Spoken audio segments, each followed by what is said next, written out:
Well, hello there and welcome everyone to the September Steel Hunter CC tournament. I hope you're all having a mighty fine day, just as I am. Why is that? Well, because I'm being joined by Ixter today. Hello everyone, welcome. As you may know, we were here with a Steel Hunter tournament only a few months ago, and we are back once again with another CC Steel Hunter tournament. Back to you, Key. Yeah, indeed. This one is once again gonna feature 20 CCs, and they're gonna play in a best of 8 format, so it's going to be 8 rounds played. Battle time for each round is a maximum of 15 minutes. They're gonna play with the Steel Hunter tanks we all know and love, and as it should be on the stream now past 4 PM, all of you make sure to press F5 to also collect the Steel Hunter drops. Speaking of the drops, after 90 minutes of watching, you'll get 5 extra combat rations, 5 cases of cola, and 5 chocolate. After 150 minutes, you get 3 Steel Hunter Mark 1 decals and 3 Mark 2 decals. And after 240 minutes of watching, you get the Shield of Anhur 2D style, which I must say looks decent. It's pretty nice. Looks decent, yeah. It's decent. a 2D style, obviously, so not tank bound. You can apply it to any tank of your choice. Alright, all of this being said, I guess it was in the announcements, but we can go over the player, or rather participants list soon. And yeah, there we go. They are here on screen for you today. It's Chudi Chudziutki, and I am pretty sure I'm butchering that name horribly. He's a Polish CC, so no wonder I have trouble pronouncing it. Ducky from Belgium, Freddy from Germany, Jake CR from Spain, Kamil from Poland, Lani from Germany, Miss Jackie, the only female CC here in the lineup. Then we have Mouts from Germany, a recent addition to the CC pool, Mr. Chef, and I think Hungary for him, and obviously Orsi here. And of course, the other 10 contestants, we have Papa Pauian filling in for Alex Unbanda, who couldn't make it today. We have Quickie Baby, Raging Raptor, Rysiek, who, you know, last time doing a lot of third-person, fourth-person partying. Skill for LTU, you know, the man, the myth, the legend. Strong Maxi, Svitman, and last Steel Hunter tournament's winner, Tactical Nuke, as well as Tankalit and VDR. Yeah, so those 20 completing our lineup here, and this means we should be about ready to start into our first round of play, so we're not wasting any time here, just going immediately into the action. What tanks do you think are going to be played today? I know last time we saw a lot of Harbingers, a lot of Arlequins, so basically the French light tank and the British medium tank, but also some rather interesting choices being used. I think there was some Ravens, so the American medium.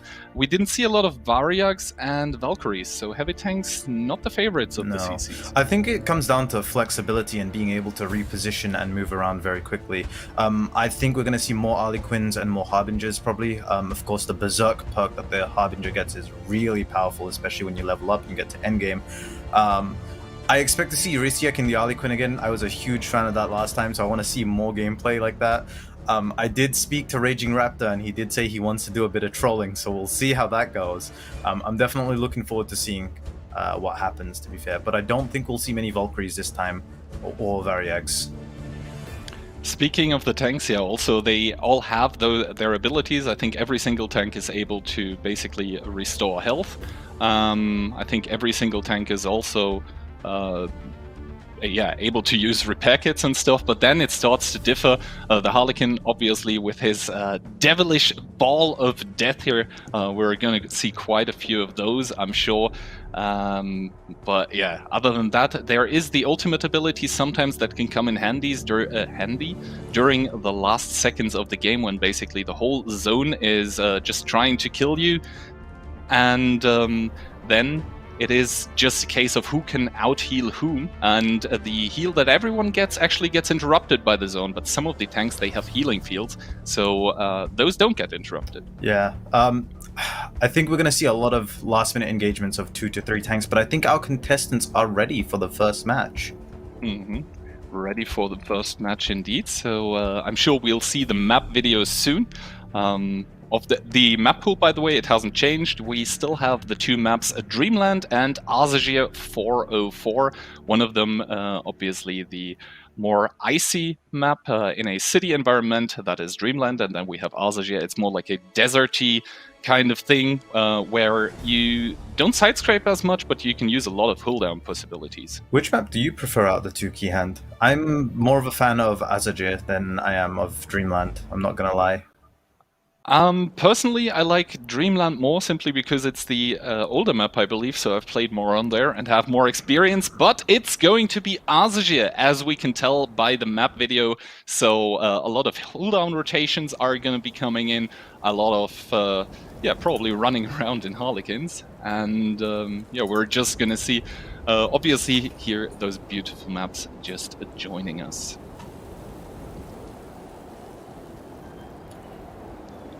And yeah, obviously the battle countdown in this mode is a little longer, so the map video is going to take a little longer here, simply because the map is larger and we need to give everyone time to load into the game so no one has a head start.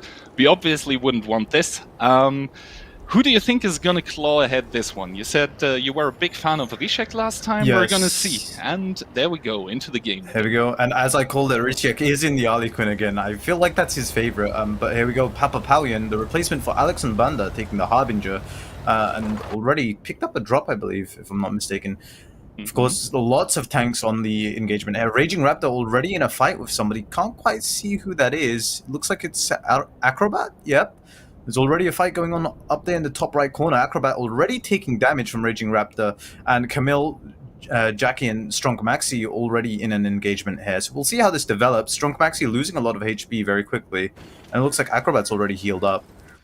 Yep, we see Judy here in his Variak taking a pot shot somewhere, not exactly how, but he had already taken damage, so you can be sure he was engaged somewhere. Obviously, this is the view of the players here. You start off with, I believe, 10 heat, 10 APCR. The heat obviously dealing more damage, but has less pen, and also, yeah, it doesn't go through space armor as well, so you basically have the choice. Do you deal more damage, but not as reliable, or do you deal less, but you are actually surer to penetrate?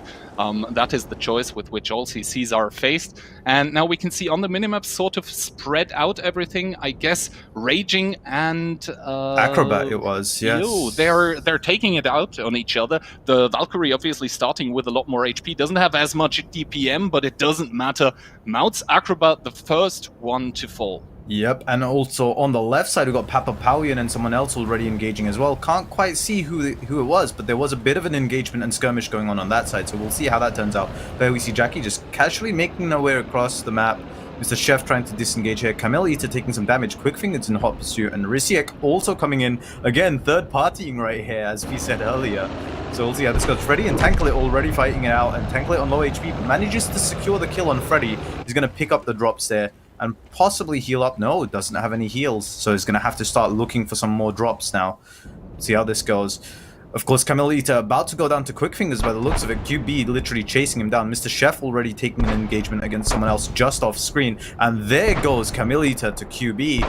We'll see what happens now because Risiek isn't too far away. Maybe he tries to come in to secure the kill on Quickfingers. But Lani taking a lot of damage from Mr. Chef and the Harbinger. This could be very interesting here. Mr. Chef, of course, having the higher ground, allowing him to play hold down, but I don't think he wants it here. He's just going to go straight in for it. No ram kill, but manages to secure the kill anyways. And there goes Lani. There goes Lani indeed, and why would you ram kill someone if you can just kill them with the shot, and that basically makes sure you don't lose any more HP than you need to. Mr. Chef now obviously needs to make sure that he gets out of the red zone. You have 10 seconds to get out of this, and then basically the red zone takes 10% of your HP every time, but here we go. First ball connection of the day here. It's gonna be QB taking the brunt of the damage. Rishek, I believe it was, with his Arlekin there. Misses actually with his airstrike, and now it's down to QB, who has activated his Berserk, just taking on the next French tank here. And Rishek, he will obviously try everything to get away. Does get tracked here, however, and QB just rolling in and rolling over the enemies just like he does in rank. My goodness, what a joy to watch. Literally, as this is all going on, it looks like Hudi Hudyutski is about to go down to Papapalian and Svitman, who both just double-teamed him, and Papapalian looks like he's going to lose the engagement against Svit, who has more HP in this scenario. Vidya, PL, and Skill also brawling it out with a third person in that engagement as well. Papapalian trying to heal up here. Maybe he gets the heal. Also see obviously Papa in a dire spot because he doesn't have any more ammo there. And Skill now the next one to drop to VDR. However, VDR does get tagged in the side by a third party here. Now trying obviously to pick up the red drop to get some more HP, but Aussie coming in there with the Valkyrie, obviously looking for the ram kill because he's the much heavier tank. He does get the ram, but not the kill. 566 HP. The Valkyrie, it doesn't have the penetration needed, it seems, at the moment, but also the Harbinger bouncing here. VDR unable to penetrate, and now Aussie is noticing there's someone in the back, so he's trying to reverse here, reversing out of the crossfire that he's in, and it's being provided by Daki, who's now rushing in. Of course, Daki, who only managed to come in for the last match last time because he couldn't make it, but now here he is. Let's see how he does today now that he's here from the start. And of course, he just takes down VDRPL. He'll probably be looking to chase down Orzenel and finish him off. And Tankalit takes down Papapaulian, who's trying to run around earlier. We saw him do some engagements as well, and now there goes Papapaulian. Lots of people already taken out. We're down to only a few more contestants left by the looks of it. Yeah, obviously the field is narrowing down here, and I think we might be in a deadly 1v1v1, just cut down to a 1v1 now, as Tankalit is going to be eliminating Tactical Nuke. Keep in mind, every kill does provide 2 points, but you can see the Valkyrie at this point very leveled up, very hard to penetrate. Tankalit struggling a lot here, down to 2 HP, and I believe it's going to be Raging Raptor to secure his kill here. And obviously the red drop, it just provides so much. It provides HP, it provides XP. So yeah, you see Raging immediately leveling up, and we are left with 6 out of 20 participants after only 5.5 minutes of play. Yep, only 6 tanks left. Could you, perhaps considering the fact Raging told me he was going to do a bit of trolling, do we think this is what he was referring to, just taking the Valkyrie and just W-keying people? Because it looks like that might be his game plan here. I mean, it looks like it's an actually valid strategy. I think we started off with 2 Valkyries and both of them are still in the game. Yes, and obviously Raging is very, very leveled now, so the initial disadvantage regarding mobility is just not there anymore. Svitman now looking for that blue drop here, but Raging's already here. Does he want to engage a Valkyrie that's leveled like this? I don't think so. Yeah, he immediately turns around. Wasn't able to even able to penetrate his shot onto Raging, so didn't interrupt the pickup. And we saw Arsenal in the back, and now it's just Raging here trying to figure out which angle of approach Svitman is gonna take. There he is, Svitman just trying to sneak away from Raging because of course he doesn't want to take this engagement, but there's only so much Svit's gonna be able to do with the red line behind him and Orzenel coming in from the flanks. We'll see if he manages to sneak his way out of here. Perhaps he can pull Raging and Orzenel into each other.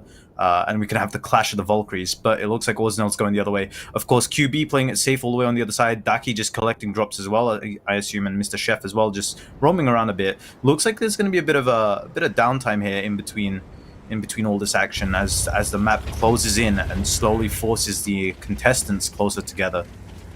Yeah, obviously the points, they do start racking up once you get into those higher positions. First place gets 37, second one gets 30, so you can see there is a distinct drop-off, and that forces everyone to just try to stay alive as long as possible. Yes, kills do give points, but positions even more so if you manage to stay alive until like the last 3, 2, or even win the round. And yeah, Svitman sort of close to Orzenel here. Orzenel now finally level 4. So I think he also finally has his mobility back. Those two might clash very soon. Everyone else just staying safe. And indeed, Svit, the Czech CC, and Aussie, they're battling it out here. You can see Aussie, he does have the gun upgrade, but not yet the hull. And now he recognizes he's just outmatched here. He's trying to speed away, and it looks like for the time it's working, but obviously that speed boost is going to run out at one point in time, and then he's just going to be an easy pickup for Svit. Yep, Svit definitely just chasing this down. He doesn't want to let Orzenel get away here. One tank down makes life much easier, but there comes in a nice ram from Orzenel and goes a bunch of HP from Svit. Unfortunately, that missed. Looks like it's sort of missed, but it does prevent Orzenel from backing up too far. But I don't know if this is where Svit wants to be right now against a Valkyrie.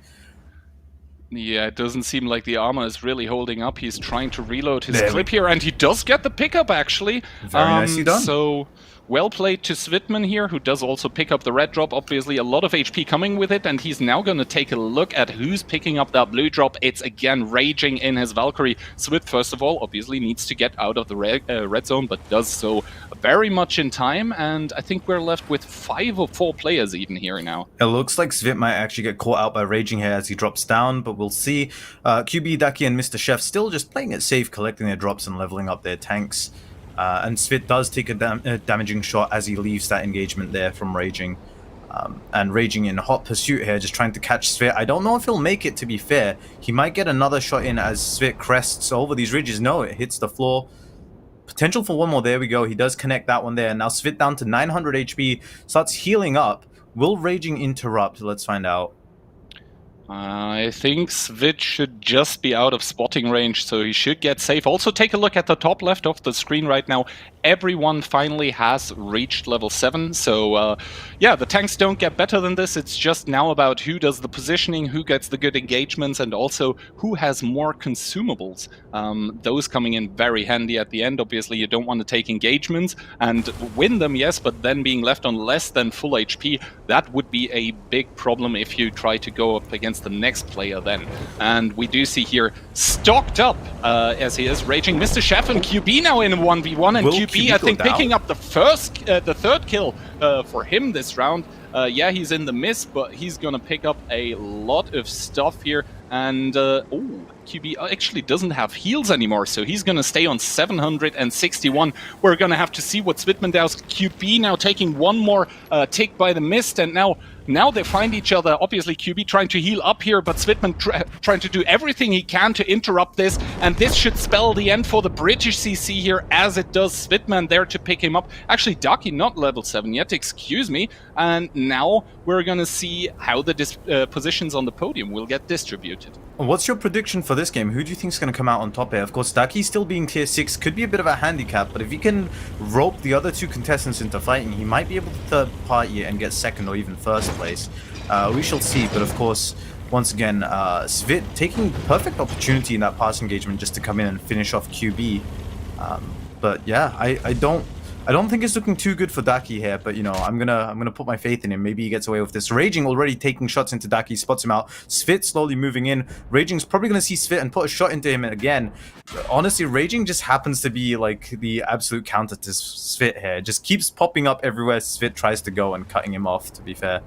The thing is, obviously, all those players, they are able to press tab, so they see which kind of vehicles are still in the game, and both of the Harbingers will know that in a 1v1 they don't really stand a chance against that German powerhouse, and so I don't think they will be looking for the engagement against each other. They will have to hope to basically catch Raging together and then fight it out amongst themselves. I don't see any other way to win for one of the Harbingers. No. Maybe I will stand corrected. Raging now getting caught out in the open here by Svitman. Svitman doing a nice job of playing hold down here with the auto reloader. Does put a lot of damage into Raging, so that's quite nice, but obviously the healing power that the Valkyrie has with its ultimate is just, yeah, not infinite, but quite there. Daki sneaking towards that blue drop, and this actually works out relatively well for both Harbingers. They're about to catch Raging in a crossfire here from two separate directions, and this might actually be what you were talking about earlier, where they need to engage Raging if they want to secure the win for either of them.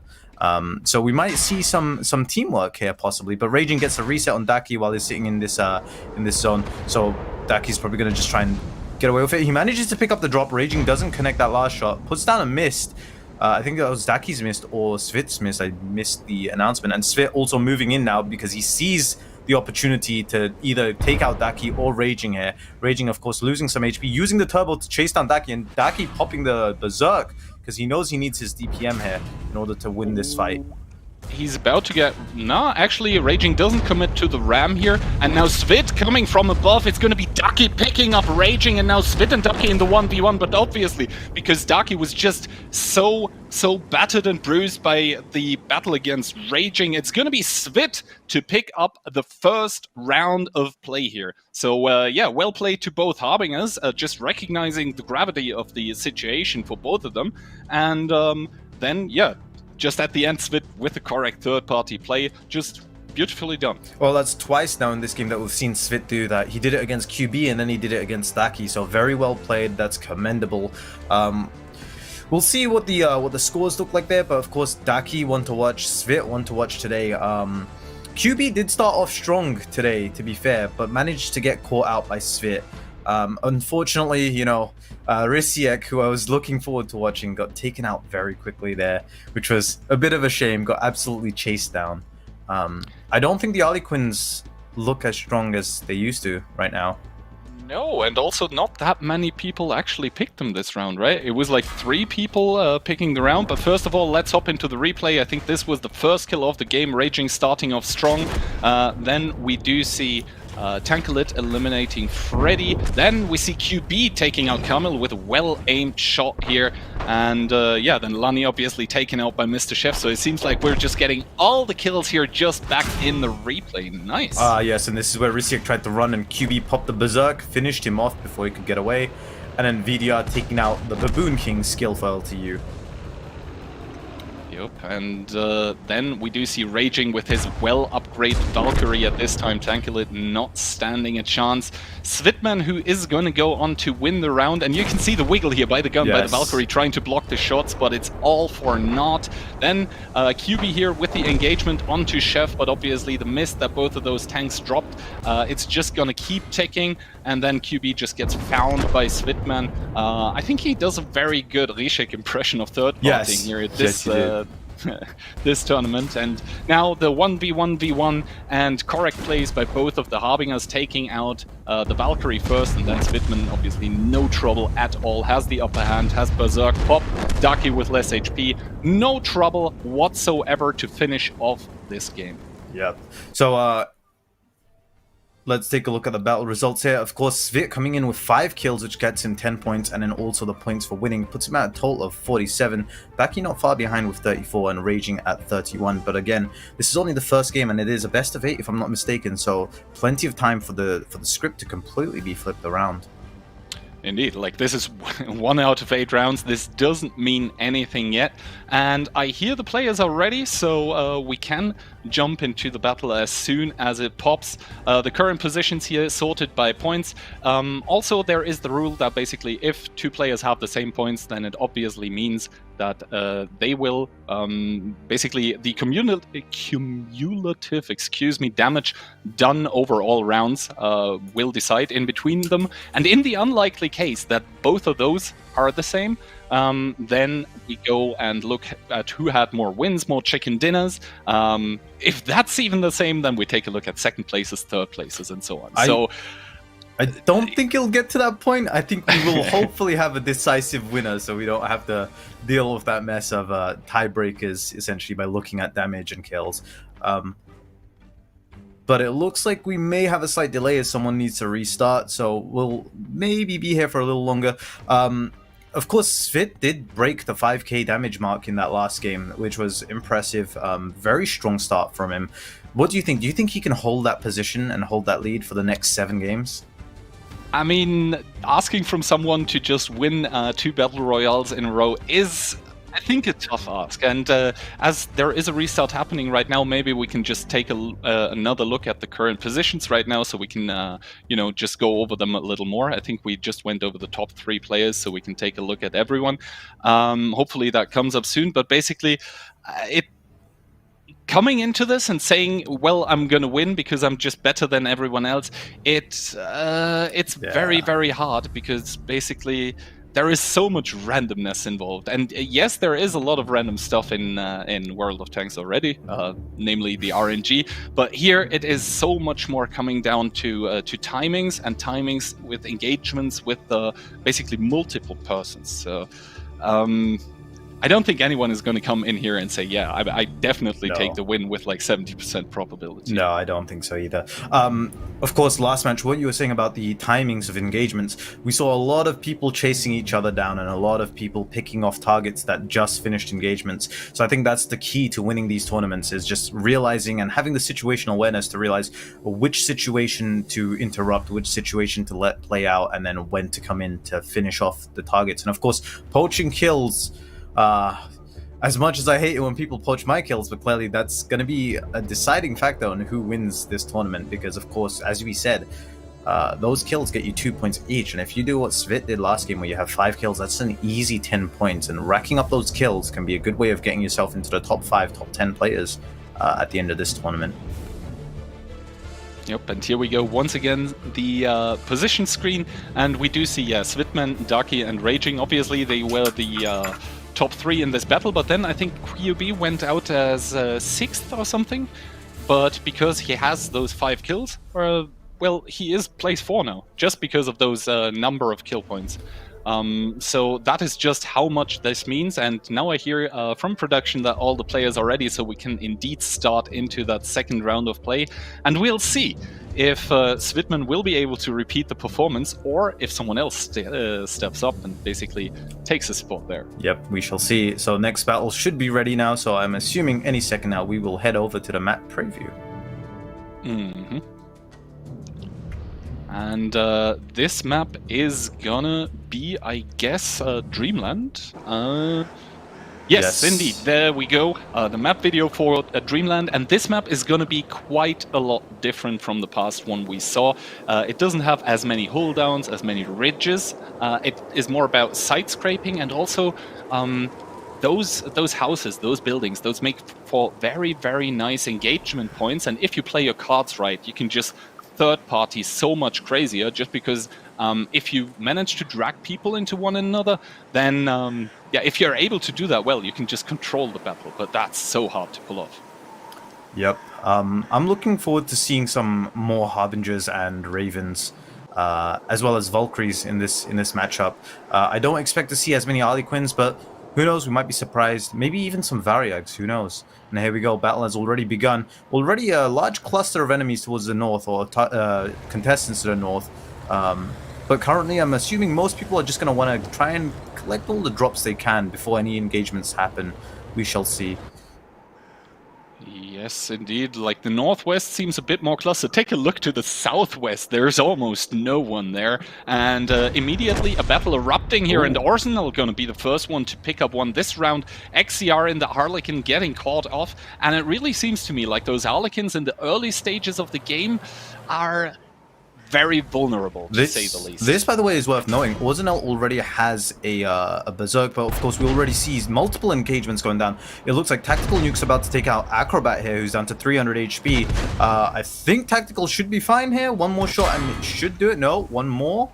And of course, Acro doesn't pen his shot. Tactical doesn't pen. Bit of RNG there. And Jackie and Svit also taken out. It looks like Svit might actually go down soon because he is on lower HP. VDRPL and Lani also fighting, and Strong Maxi coming in. Looks like he's going to pick up the kill on VDR and take both drops, which could be very ideal for him. There we go. Wonderful. That is just the ideal third party that really you want to have, right? Yeah. VDR doesn't even get to pick up the drop, so it's going to be Strong Maxi taking all the spoils of victory here. It needs to be very, very quick now, though. That fight was happening deep in the yellow zone, which now just turned red. So, yeah, he needs to be careful not to die here. He needs to have a good pathing. And Freddy and Raging, both in the Valkyries, need to be careful now. That was a ram, both of them taking 18 damage. And now we will see how the low pan of the Valkyrie is going to basically, you know, stack up against each other. And if things go like very, very awry here for both of them, then we might see two Valkyries out of ammo. Yeah, that could be a spectacle to see, especially if someone comes in third parties. But we just see a little dance here from the Valkyries. Pretty entertaining to watch. Meanwhile, while this entire engagement was going on, Svitman did go down to Jackie, I believe it was. So we're already down a couple of players, already down 5 players, I believe. And of course, this Valkyrie gameplay right here is going to be one to watch. QB goes down to Tactical Nuke, Harbinger and Harbinger action right there on the other side of the map.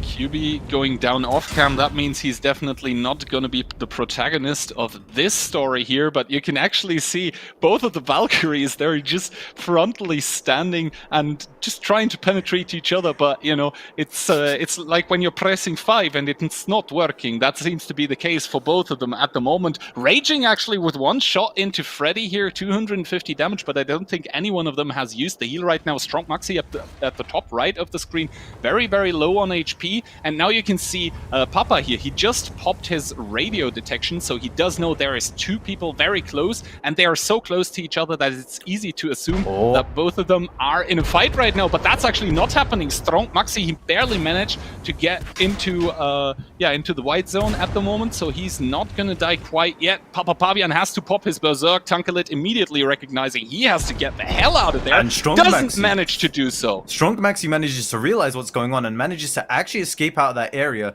but will Papa Pavian realize and turn around in time to pick him off? I don't know, but Strunk might have actually just made it out of there as a one-shot or a two-shot.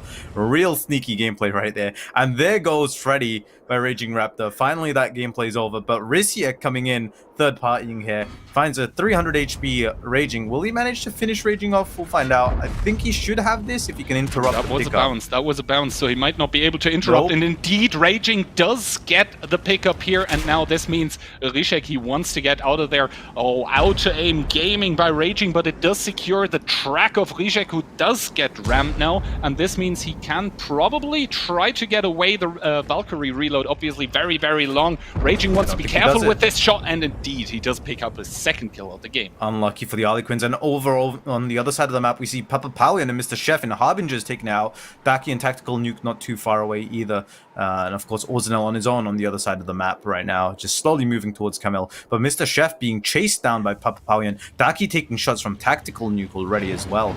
Multiple engagements going on and several tanks at risk of getting taken out here. Papa Paulian really isn't letting Mr. Chef go here, just chasing him down. And Mr. Chef trying to make it out of here for the life of him, but I think he's stuck here. I don't think he can make it out here. We shall see. What do you think? Do you think he's going to get away? Oh, Papa Paulian sneaking in a quick upgrade there. It's going to be ring around the rosy. You can see Chef right now trying to heal up, and now Papa is going to go for the engagement, but obviously two Harbingers against each other, they're not going to be able to catch each other. So at one point in time, Papa is going to face the decision, well, do I actually like try to commit in here and waste time, or do I go away? And he does decide to go away, and this in turn means that Chef sees his opportunity to also flee. He does take one shot for his troubles, but Papa now on the way towards a green drop. Hold that thought though. Raging and Orzenel here in a deadly 1v1. You can see the Harbinger has the Berserk pop, both of them below 500 HP. Orzenel now healing up, recognizes the long reload, basically gives the opportunity, and beautiful shots in the cupola are gonna be enough to finish off the Valkyrie. And meanwhile, it looks like Tactical Nuke and Daki might be heading on a straight line towards each other almost. They're sort of respecting each other's space, but Mr. Chef and Papa Paulian not too far away might actually cut off Daki's escape here. Could this be the end of the Harlequins on this map right here in this game? We'll find out soon. And there it is. Papa Paulian finds Daki. Daki trying to run for the life of him, but he's got cannons to the right of him and cannons to the left of him. I don't know if he's going to be able to make it out here. But who knows? You know, it is Daki. I wouldn't be surprised if he manages to sneak away. Mr. Chef looks like the next target he might actually run right into, and he might actually be able to win that engagement since Mr. Chef is relatively low on HP. Tactical Nuke heading towards Papa Paulian, who I believe is also in a Harbinger. So this could be a very interesting engagement we're about to see, and Daki, of course, with the potential to come in third party whenever this engagement starts happening.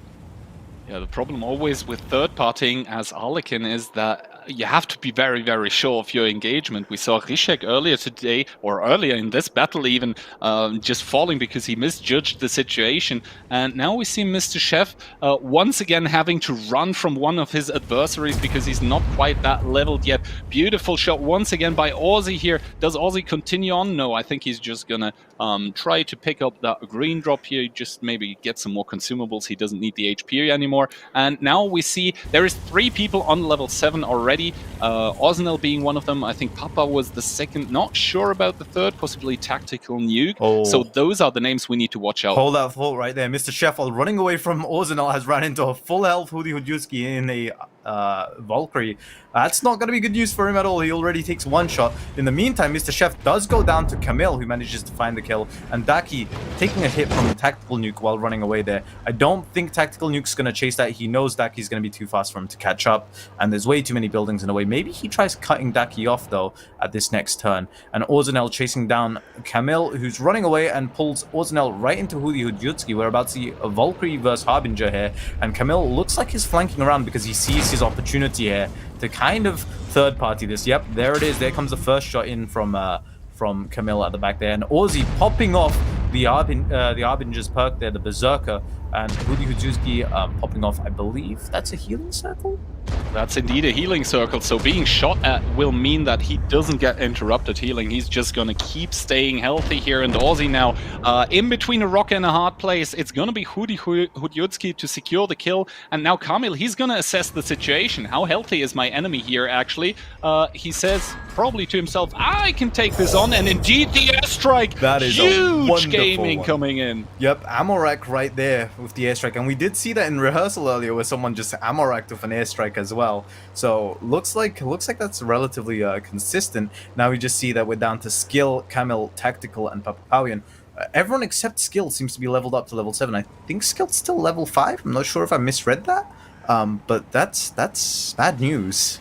It could be very bad news for him. Yeah, indeed, at the top of the screen. And he's not even close to 6. He has 2.7 out of 3.5k needed for level 6. So he'll be desperately looking for any kind of points to snatch up. But Camille is heading right towards him, and Tactical also coming in from the north as well, about to cross towards the south area. Skill manages to find shots on Camille here. And Camille, of course, being an Harlequin means he doesn't have much armor.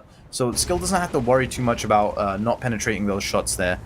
So you don't really want to take that engagement against 1600 HP Harbinger, regardless of if it's level 5 or not. But Tactical Nuke gets spotted in the crossing, and Skill trying to take a shot across. Unfortunately, that one doesn't connect. The other one doesn't penetrate, and this probably just comes down to the gun being low level still. Tactical, of course, tries returning fire as he escapes, and Camille about to run into Papapowian, who's on the top of the bridge. Let's see how this goes. Tactical looks like he's going to try and flank around behind Skill. Papapowian sort of just chilling in the middle here. He might find shots on Skill soon as well.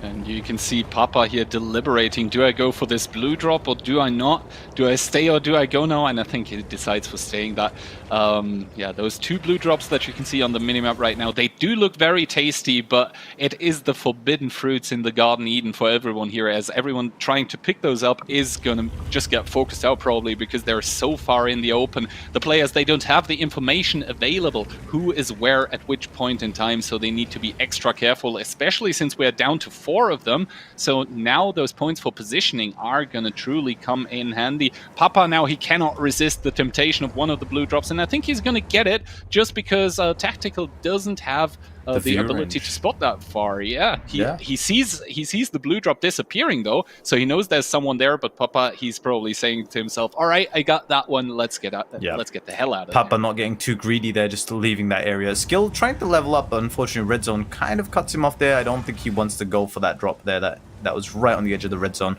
Camille just sort of making his way around, fully loaded with the. Is that the big HE gun? That's not the big HE gun, surely not. No, I don't think it is. That's a 10-shot autoloader that fires like every second. So. Okay, this could be very interesting to see what happens, as Skill and Tactical look like they're on a collision course towards each other, and Camille seems to be in a perfect position to catch Skill off as he runs away from Tactical. Yeah, Skill still on level 5, so big troubles here. However, big shots coming out of Skill. Wow, what a gamer. Of course, Skill is well aware of the Harbinger Tactical Nuke coming in behind him. Tactical, of course, the one who won the tournament last round. Last tournament. And Camille deciding he doesn't want to take this fight against Skill. Probably doesn't want to waste any of his shots or waste any of his HP here and healing kits. But Papapowian also coming in close. Skill just, you know, just running this way and that way, just ducking and diving from all these targets. But Papapowian might actually have caught him out here now. Skill using the auto reloader. Doesn't look like he can pen Papa, and Papapowian's just going to be penning all of these shots here, so Skill knows he's not going to be able to win this. Time to leave, and tries to make his escape. Will Tactical Nuke and Papapowian start fighting each other, or will they double team on Skill just to get him out of the way here? We'll find out soon. Yeah, the thing is, the person that Skill just fought against, Papa, he knows that Skill is under level just because he could tell by how much damage was hitting him. Well, not a lot. Now, Papa and Tactical Nuke here in the 1v1, and it's going to be Tactical Nuke with a lot of shots connecting into the Polish CC. That has to pop his heal. Now it's going to be Camille finding Skill for LTU with that needle shooter. He does do 800 damage in a very short amount of time. He's going to be reloading soon. And take a look at all of those consumables. 5 heals still available, 4 airstrikes, and he doesn't even have to pop them to kill Skill for LTU here. Skill, I guess, just unlucky with the drops that he got this round, just not able to level up in time, and against the level 7 Arlekin, a level 5 Harbinger is just not gonna stand up. Now Papa, he just saw someone die here, so he's going in. He's probably hoping for Camille to have used a lot of his stuff, but he didn't have to, and the ball is gonna come in with a big connection. It's gonna be Papa dropping out in 3rd place, and now Tactical, he just saw the kills going down, so he's going to try to chase here to not let Camille get off the cooldowns of his abilities. if Camille manages to get this cooldown, he might actually be able to secure this, possibly. But I don't see it happening considering the HP isn't there, and also Tactical Nuke is on the chase, so Camille's not going to be able to stop to pick up the drop on skill, and then that orange zone is going to become red very soon, and then Tactical is going to win this. But he manages to secure it with a shot exactly as Camille tries to cut the corner, and there we go. We have our winner for the second round. Well played by all contestants there. Well played by all contestants, and very, very unlucky for Skill for being on level 5 there. You just could see he was trying so hard, but in the end, you know how the song goes. It didn't even matter, and yeah, he went out in 4th, I believe, so still a lot of points for him. And it seems to me like we're gonna have a new winner here for this round, so I guess the leaderboard is going to get shuffled quite a bit. But yeah, just beautiful plays in the end, and you could see how aggressive it was played at the end. As soon as one kill happened, immediately people coming from everywhere. And now here's our replays, but it looks like this one's paused. Oh, that's not a good sign. I think we'll have replays ready in a few moments, but there was lots of scenarios there, like so Skill trying to run away from several targets. I was surprised he managed to survive for so long, considering he was surrounded by targets for quite a while. But of course, the Harlequin Camille managing to come in just in time. But as soon as Camille took out Skill, Tactical and who was the other engagement? The other contestant, Papapowian, yes, both realized that they needed to take out that Harlequin before he reloads, and then of course he manages to pop off that red ball to kill Papapowian, and Tactical coming in before he could get the cooldown on that, because that could have been a game changer if he managed to get that second red ball in. Of course, huge upset there to the leaderboard. Several targets got taken down early. Let's take a look at the battle results here. Of course, Tactical coming in with 8k damage. I think that's the highest I've seen while casting from last tournament and this one. With 5 kills as well, it puts him at 47 points. That is an insane amount of points right there. Camille, I think that's the exact same amount that Svitman had last round. Yes. Yeah, 47's just insane. Camille in second here with 38 points. Papa in third with 29. Then Aussie, Hoodie, and Skill all tied at 24, but obviously the damage numbers are going to count for that. Then 3 people once again tied on 18 points here. And yeah, it's just going to be so interesting what happens, because you see Svitman, the winner of last round, just went out so early. And this in turn is going to mean that the winner of the round we just saw is going to be the overall leader at the moment. Tactical Nuke in 63. 63 after 2 rounds. That's just insane. Ducky coming in with 52. Svitman with 51. But it's so close, right? Raging coming in with 49 in 4th. Then 44. 2 people on 44. Papa only 1 tank behind. It's just so close at the moment. Unfortunately, Risiek not doing too well this time around. Clearly, the Harlequin's just not working for him. But I hear that all our contestants are ready for their next game. So I'm assuming very soon we will be getting that underway. I wonder what the next map is. It'll be Azajir again, right? If I'm not mistaken. It should be Azajir again, but obviously production can surprise us. Yep. We're gonna see what happens there. Cool, let's take a look at the replay real quick. There goes XCR. Of course, we see Tactical and Tactical taking down someone else here. And then, of course, the Harbinger versus Valkyrie, and then Strong Maxi coming in last second. Several targets just getting taken out one by one in engagements that were just perfectly timed. Yes, and we're gonna see soon what happens in the next round, as we see Papa here picking up Tankalit, and who is this actually? The mist is covering it, but now we see Orzenel and Raging once again, and Orzenel just demonstrating aim here, just hitting the cupola one shot after the other. And Mr. Chef, yeah, getting picked up here. I guess we're just going to take a look at all the replays now, because that position in the end was just so beautifully played. Hoodie Niutski here, obviously unlucky that Camille just has all of that stuff available to him, even the airstrike. I think not Amareking, but killing him. And now Camille here in the end able to kill Skill. And Papa also, but then Tactical Nuke in the end, obviously able to take it home, just not giving Camille a break, just, oh, I think he's also auto-aiming. What am I seeing out of the victor of this round? He's making me proud right there. But yep, I think the next battle is almost underway. So we'll see how it goes. Still potential for huge upsets. This was only the second game, but of course it looks like there is a lead that's starting to develop and a couple of people are quite far behind on points. But obviously we are only 2 rounds deep here out of 8. So that means a quarter of the rounds has been played, yes, but that also means we are still waiting for 6 rounds to be played, and anything and everything might still happen here. And I think after this round there's going to be a lot of grumpy people amongst the CCs who probably want to do better or just want to do good at all. But yeah, the map, the next one, is indeed gonna be ours here once again. So once again, the more open map. Obviously, the CCs at the start, I don't think they know which map's gonna be played. So maybe for the first game, a lot of them went with their conservative picks, not taking a lot of Harlequins. We will possibly see a lot of them switching it up now. Yes, last game we did see quite a few Harbingers, to be fair, which was very convenient for most of those players. The Harlequins not doing too well today by the looks of it. Camille did definitely have it ideal with all those consumables and perks available to him. But we'll see what the lineups look like this time. I want to see more Ravens. We haven't seen many of those recently.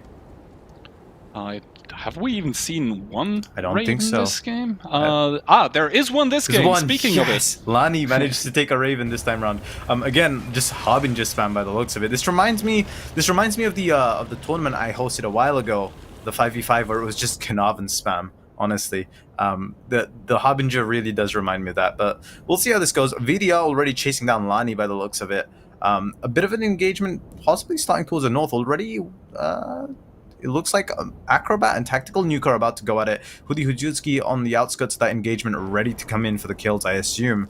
And also third partying here. Of course, Tactical taking damage down to 700 HP, trying to get away from Hudi Hujutsuki's line of fire as well. But it looks like he's about to drive right into it again and take another shot into the side. I don't think he knows Hudi is coming. He's just trying to perma-track Mouts here, and he does a good job of it. So the turret rotation for the Valkyrie not really coming in style here.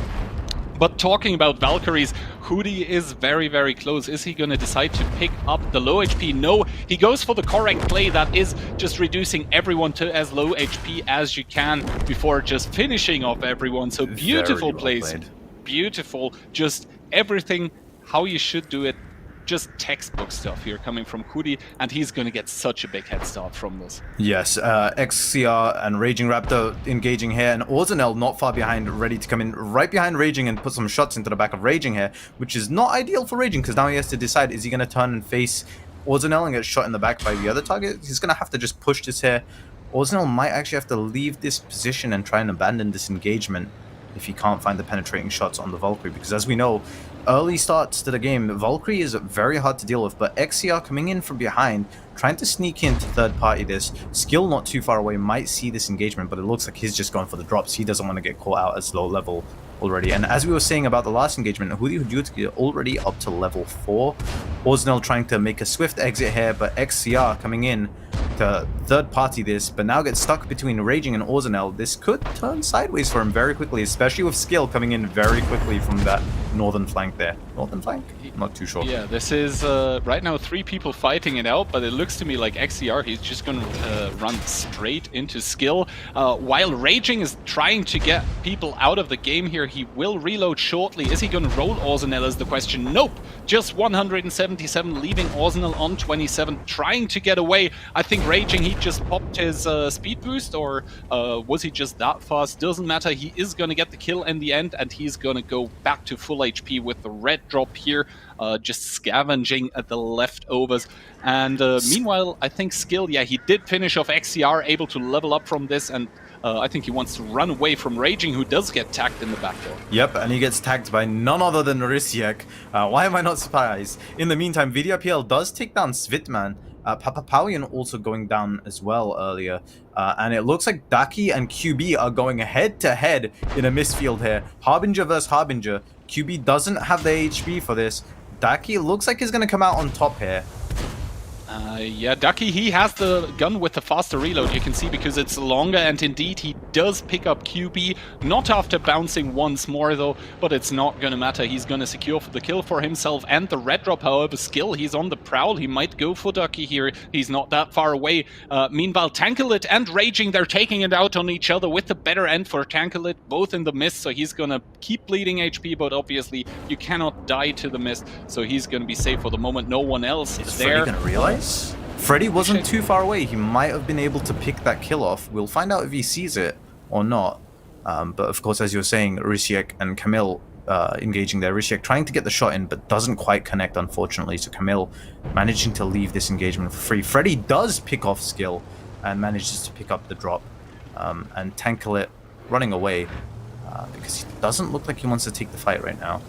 Freddy having 2 red balls, that could be a game changer slightly later on in this game, as long as he holds on to those. Looks like he's about to run right into Lani, the only Raven we have seen today. Tankalit, Rishiek, and Strong Maxi heading towards each other, but Mr. Chef and XDRPL engaging now. Yeah, it's indeed VDR and Mr. Chef, and it looks like VDR actually has the upper hand despite holding the lower ground here. Mr. Chef probably popping the mist to just create a side barrier in between the two of them, and yeah, he did take a lot of damage. He's trying to get away. He has already used his heal, and yeah, he's just doing left, right, left, trying to get away. VDR now obviously in hot pursuit here. We're gonna have to see. Now it's once again gonna be the situation with 2 Harbingers around the building. However, Rishek and Tankalit, it's also 2 Harbingers, but you can see Tankalit, he just has the much higher level. Rishek, he's trying to get towards the green drop, but he's gonna get picked up, so that's -1 player here. Might be -2 soon, because Strong Maxi is coming in now, trying to pick off the winner of those 2 here, and he will probably be able to, because Tankalit, he's on very low HP, does get tagged down to a one-shot, and Strong Maxi is gonna secure another kill for himself. This is exactly what we were talking about at the start, and VDR managing to kill, what happened here? VDR managing to kill Mr. Chef. No, Mr. Chef crashed. Looks like he was trying to run away and ended up just jumping and somehow keeping his tank at a perfectly perpendicular angle to the floor. Broken physics. He's a Zen master. He has the balance. He has transcended. Camille taking damage from Daki right there. Tries healing up before Daki closes the distance. Of course, Camille's going to have to try and leave this engagement because he doesn't want to fight Daki head on right here. But in the meantime, of course, as we were saying earlier about Strong Maxi taking out Tankalit, a perfect example of what we were talking about earlier. It's all about timings for engagements here and knowing when to engage. But hold that thought, Hudi Hujutski finds Jackie here and tries to take a shot. Jackie manages to escape. I don't think Hudi Hujutski is going to be able to chase it down. Harbinger's just a tiny bit too fast right now. But there's a tracking shot by the looks of it. Maybe tags another shot here. It looks like Jackie will be able to get away, and obviously for the Valkyrie there is, especially with that hull, I think that's a more armored one, you're not going to be able to follow a Harbinger. However, Freddy and Jackie might be meeting very, very soon, and indeed that's the case. Level 7 already for Freddy here. He does drop the ball at this point, but it needs some time to land, obviously. He does do his full clip. Now the ball is going to be following Jackie, who has activated the Berserk, and now Freddy, he's just trying to reload his clip. I believe he also used the airstrike. Jackie obviously needs to force the issue during the reload, isn't able to do so, and it's going to be Freddy picking up that one. Yeah, that was a very unfortunate scenario for Jackie there. For a moment, I thought maybe Jackie'd get away with it if she managed to catch the Harley Quinn on reload, but didn't quite manage. And Hudi Hujutski is slowly just making his way towards where that engagement just took place. So, of course, we'll see how that goes. Strunk Maxi taking damage as he's crossing here. But again, looks like we're going to have a bit of a downtime while people try leveling up before the final set of engagements take place here. I mean, 7 minutes left, 6 players, but obviously the zone is inevitably gonna shrink. You can see Strong Maxi just assessing the situation, and it's not that good for him right now. He doesn't have any heals left, so any damage he takes is gonna stay on him. And yeah, we just see the only guy really in the middle of the map, but now leaving that as well was Dakia. Obviously, you don't want to be in that right-out riverbed in the middle, because the other people just have the holddowns, they can control the engagements, and you don't even know where that one's going to come from. We see Freddy picking up one more drop here. He does have enough consumables. Daki, I think he just popped his radio detection, so he's going to know where Freddy is. He's aiming towards that direction. Maybe he already spotted him once. Never mind. He has the wrong idea. There he sees him. Pot shot taken, doesn't connect. So yeah, Freddy is gonna go happily on his way. Yep, but it looks like Hudi Hujutski is about to interrupt this. Freddy might actually have his Red Bulls ready now, so this could be a very interesting engagement, but I don't think he wants to take it. We'll find out very soon. But with Airstrike as well, he could possibly take out Hudi Hujutski there, but they're both respecting each other and decide it's not worth it, possibly. We'll see. VDRPL looks like he's chasing down Camille. Daki just going for a stroll across the middle of the map edge, probably trying to level up. No, he's at level 7 already. Honestly, I'm surprised that they didn't engage there, Freddy and Hudi Hujutski, because Hudi is only level 5. Then again, when you're a Harlequin, even as a level 7, and you see a Valkyrie that's like not completely stock anymore, you think twice about that engagement, I think. I think this is why I don't do too well in Steel Hunter, because I say, ooh, target, and then W key. Target acquired. Yep, go into fighter pilot mode and just go for a run and just clip out and then run away, and then somehow catch a corner of a building and then die terribly. But it looks like VDRPL and Strong Maxi might be engaging soon. Daki not too far away, might be able to third party it. He might even... but in the meantime, the Harlequins are fighting it out. Camilla and Freddy in the top left corner there of the screen.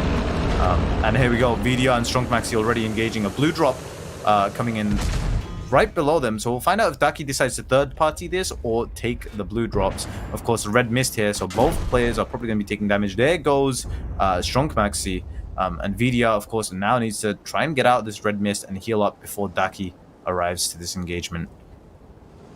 Yeah, I think Daki has now sort of deliberated and decided against the blue drop here. Indeed, he's driving away. However, he's driving into the arms of Hudi and he's waiting. VDR now also seeing Daki here, aiming that shot well, does connect for 506. So big chunks of HP being taken out of Daki here right now. I don't think he let that shot enough in that scenario. But yeah, he's not going to be too unhappy. He's full HP, he doesn't care. Hudi popping the speed boost here, by the way. So Daki is not going to be able to make it out of here alive, I don't think.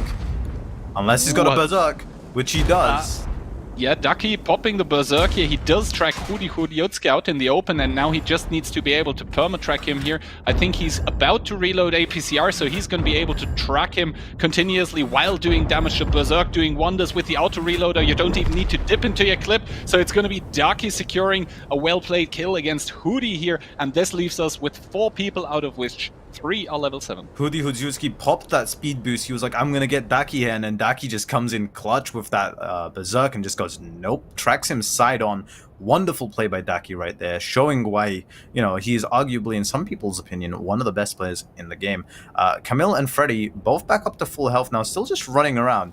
And VDRPL caught out in the riverbed here. This might not be too good for him because he might take quite a bit of damage here.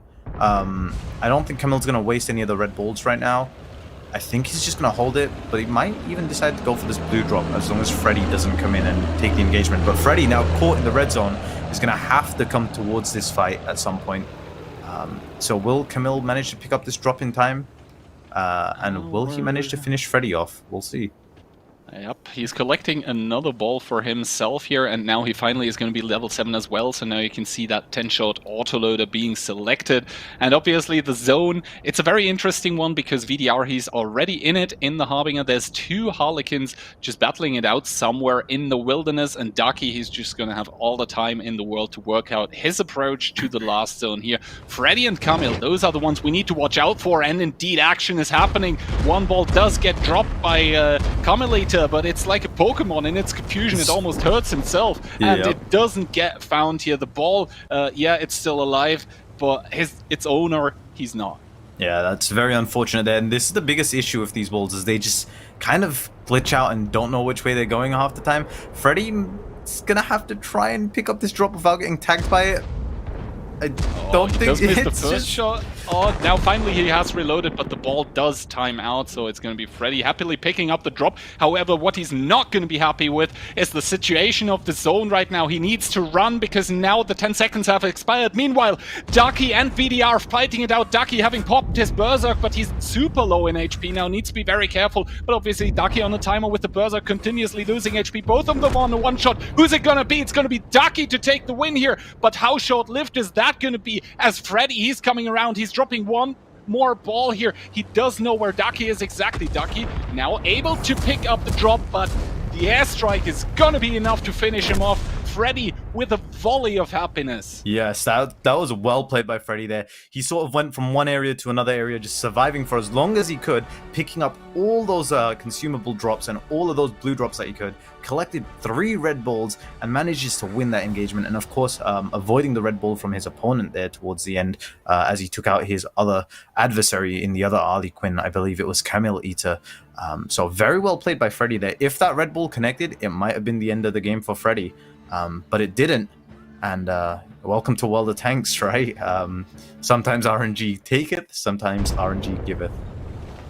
Let's take a look at the replays. We hop into the replays here. That was just so beautifully played by Hoodie. Just perfect third party, raging here, chasing down Aussie. I think he's even getting revenge because he got killed once by him. Ducky here with his bounce onto the back of QB, but able to secure the kill regardless. And now we see here the Harlequin Freddy, just wow, that was the second airstrike that just connected so well. And here Rishik's problem, it's just he's underleveled completely. Yeah, and he does take a shot from the back there by Strunk Maxi, I believe it was. Here we see what actually happened.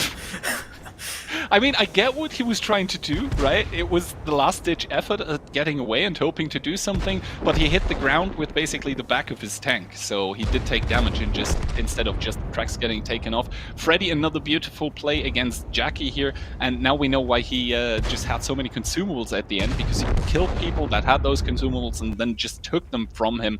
And here, yeah, it's just Strong Maxi not having the HP anymore, and VDR with a nice quick shot into him. That was also a beautiful play. This was also double tracking Hoodie, yeah. Yeah, that was actually a very beautiful play. I thought Daki was going to go down there to Hoodie, but Daki managed to get that tracking shot.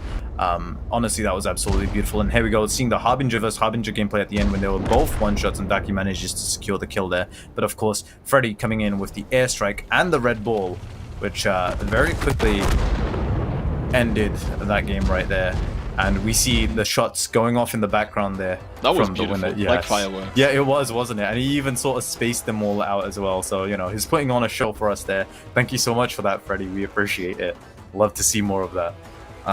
Yeah, how did you think that game went? I mean, it's always a game of like random engagements, and it's sometimes like people are able to control them well, and sometimes they aren't. And Freddy just with a beautiful showing. The third round in a row with the victor of the round actually taking 47 points because of 37 for winning, plus 5 times 2. That's 10 in my book. If it was any more, I would be in trouble because I only have 10 fingers. Lucky for me, I just have to count those. Then Ducky in second place with 36, VDR coming in with 31, Kamil and Hoodie both finishing on 24, and all of that doesn't really matter because now it's on to the current positions here, and Darky with a strong 88 points, so almost never do math on stream, but like almost 30 points per round as we play 3 right now. Yeah, more or less, almost just 2 points short from that. So yeah, more or less. Of course, Daki was only here for 1 game last time, and now he's here for all the games from the start. So we expect to see a different standing from him this time round, and it's proving us correct so far. But I hear all the contestants are ready, so we shall be beginning the 4th match soon. And if my pattern recognition is correct, it should be Dreamland, but we shall never see. It should be, but we will find out here. But what's interesting to me is that basically, well, after the first round, it's obviously not surprising, but after the second and the third round, always the guy that won the round was on top also in the current position. Yeah. So like that speaks to me like all of the people that actually finish top, they do continuously do well. Otherwise, the win wouldn't put them into the top 1 spot of the leaderboard anyway. So that speaks to me like a lot of the people, like it's not possible to train right now the mode, but it's more about the mindset that you need to have. Like when to take positions, don't be overly aggressive, but also don't be overly passive. Yeah, it's all about the situational awareness and understanding when to take the engagements, when not to take them, when to third party, when to push in for the kills, which target to start shooting at. Because to be fair, you never know who's got an arty strike ready to drop on your tank as you go in to collect a drop, you know. And of course, here we go. Next battle has started on Dreamland, and we see lots and lots of Harbingers. Looks like there's only one Harley Quinn this time, which is Camille. And we already see Risiek and Tankalit fighting it out. Rishiek taking lots of damage, already down to 900 HP, and VDRPL is slowly moving towards this engagement. But Rishiek healing up as he leaves. And we're gonna have to see now Tankalit here picking up one red drop, which is gonna put him 300 points further. We're gonna have to see about this. And yeah, the fourth round here now starting a bit slower, simply because, well, there are not that many people spawned closely towards each other. That might change soon though, because it's going to be VDR and Strong Maxi engaging here. Strong Maxi, I think he has the head start because he's still full HP. Obviously, that might change with a bad or a good shot or two. VDR now having to use the heal already, so we're gonna see if Strong Maxi is gonna actually take the engagement decisively here, or if he decides to go back. VDR now, after the heal has popped, and I think it got interrupted, now trying to do what he can to get closer to Strong Maxi, putting in shot after shot, and he has the front turn towards the enemy tank, so that means he's able to sometimes bounce some of them. The ram coming in, both of them on very low HP, and Rishiek from the backlines able to pick it up. Yep, and Rishiek, of course, seeing the opportunity here to pick up a kill, decides to come in, but unfortunately, Strong Maxi manages to use that cover to heal up and level up as well. If I was Rishiek, I probably wouldn't have taken that shot on VDRPL, but I mean, 2 points is 2 points, right? Mr. Chef already down to a one-shot. Papapauin XCR fighting it out. Svit, Rishiek, and Strong Maxi heading towards Mr. Chef and Papapauin's engagement. We'll see how this develops, but it looks like we're about to see a mass brawl, possibly. Yeah, we're gonna see how many people are actually gonna commit into this one. XCR dropping down to a one-shot. Papa, he's not gonna be deterred from taking that one. Meanwhile, we can see in the background, I think Strong Maxi was chasing someone. And Papa, he's gonna be very happy here, picking up a red drop, picking up a blue drop, probably the number, or rather the color of his WN8, if you combine both of those. And Strong Maxi in the background, able to pick up Rishiek. Yep, and now it looks like Papapauin and Strong Maxi might be heading into an engagement. Strong trying to make a run for it, possibly might turn around to take this engagement, but he is lower on HP, so he probably doesn't want to. It depends on if he has any consumables to use. Mr. Chef just kind of, you know, chilling in the corner of the map all alone right now. Ozenel making his way across. We see a large engagement going up in the other side of the map though. Tactical Nuke, Jackie, Svitman, and another contestant. We have two separate engagements going on here, relatively close to each other, but any minute now, the winner from one engagement might go on to third party the other engagement. So we'll see how this goes. Of course, Svit going in for the kill here on Jackie, using the auto reloader. He doesn't need to use his Berserker, goes for a ram, style points right there, and Tactical Nuke takes out Acrobat right there. So it looks like Tactical Nuke and Jackie and Svitman might actually end up engaging very soon. And yeah, we do see here now that basically at the moment there is only 1 point on the map where there's action going on. It's going to be Strong Maxi engaging Tankalit here. And yeah, he's gonna run after Tankalit because he obviously sees that he's leveled up further than the adversary. However, he does take a shortcut. He's gonna end up being able to put one more shot into Tankalit, but the problem is now he has to drive uphill. Is he gonna make it here? Yes, he does, and Tankalit continuously taking damage. Big troubles here for him. And in the meantime, Papapauin in the background just trying to catch up to try and... I think it was Papapauin? No, I might be mistaken. Who was it? But there is a third contestant in the background. There it is. It is Papapauin. Comes in, surprise Tankalit. Tankalit's not in a good situation here, but Papapauin doing the smart play, starts shooting Strong Maxi because he knows if he wants to win this engagement, he's got to reduce Strong Maxi's HP. But Strong Maxi takes the 2 points from Tankalit and then decides to disengage, leaving the collectibles for Papapauin. I mean, sometimes it's better to back off than to die. Raging, however, and one more player here. QB. It's going to be QB in a deadly situation here for the Swiss CC. Indeed, he does drop down, and QB is going to claim the spoils of victory here. Almost full HP again, and he's heading towards another yellow drop. That one won't put him onto the next level, but yeah, he's going to hit that very soon should he find another drop. Yep. Of course... Here we go, Papapauin heading towards Tactical Nuke, and Ozenel not far behind either.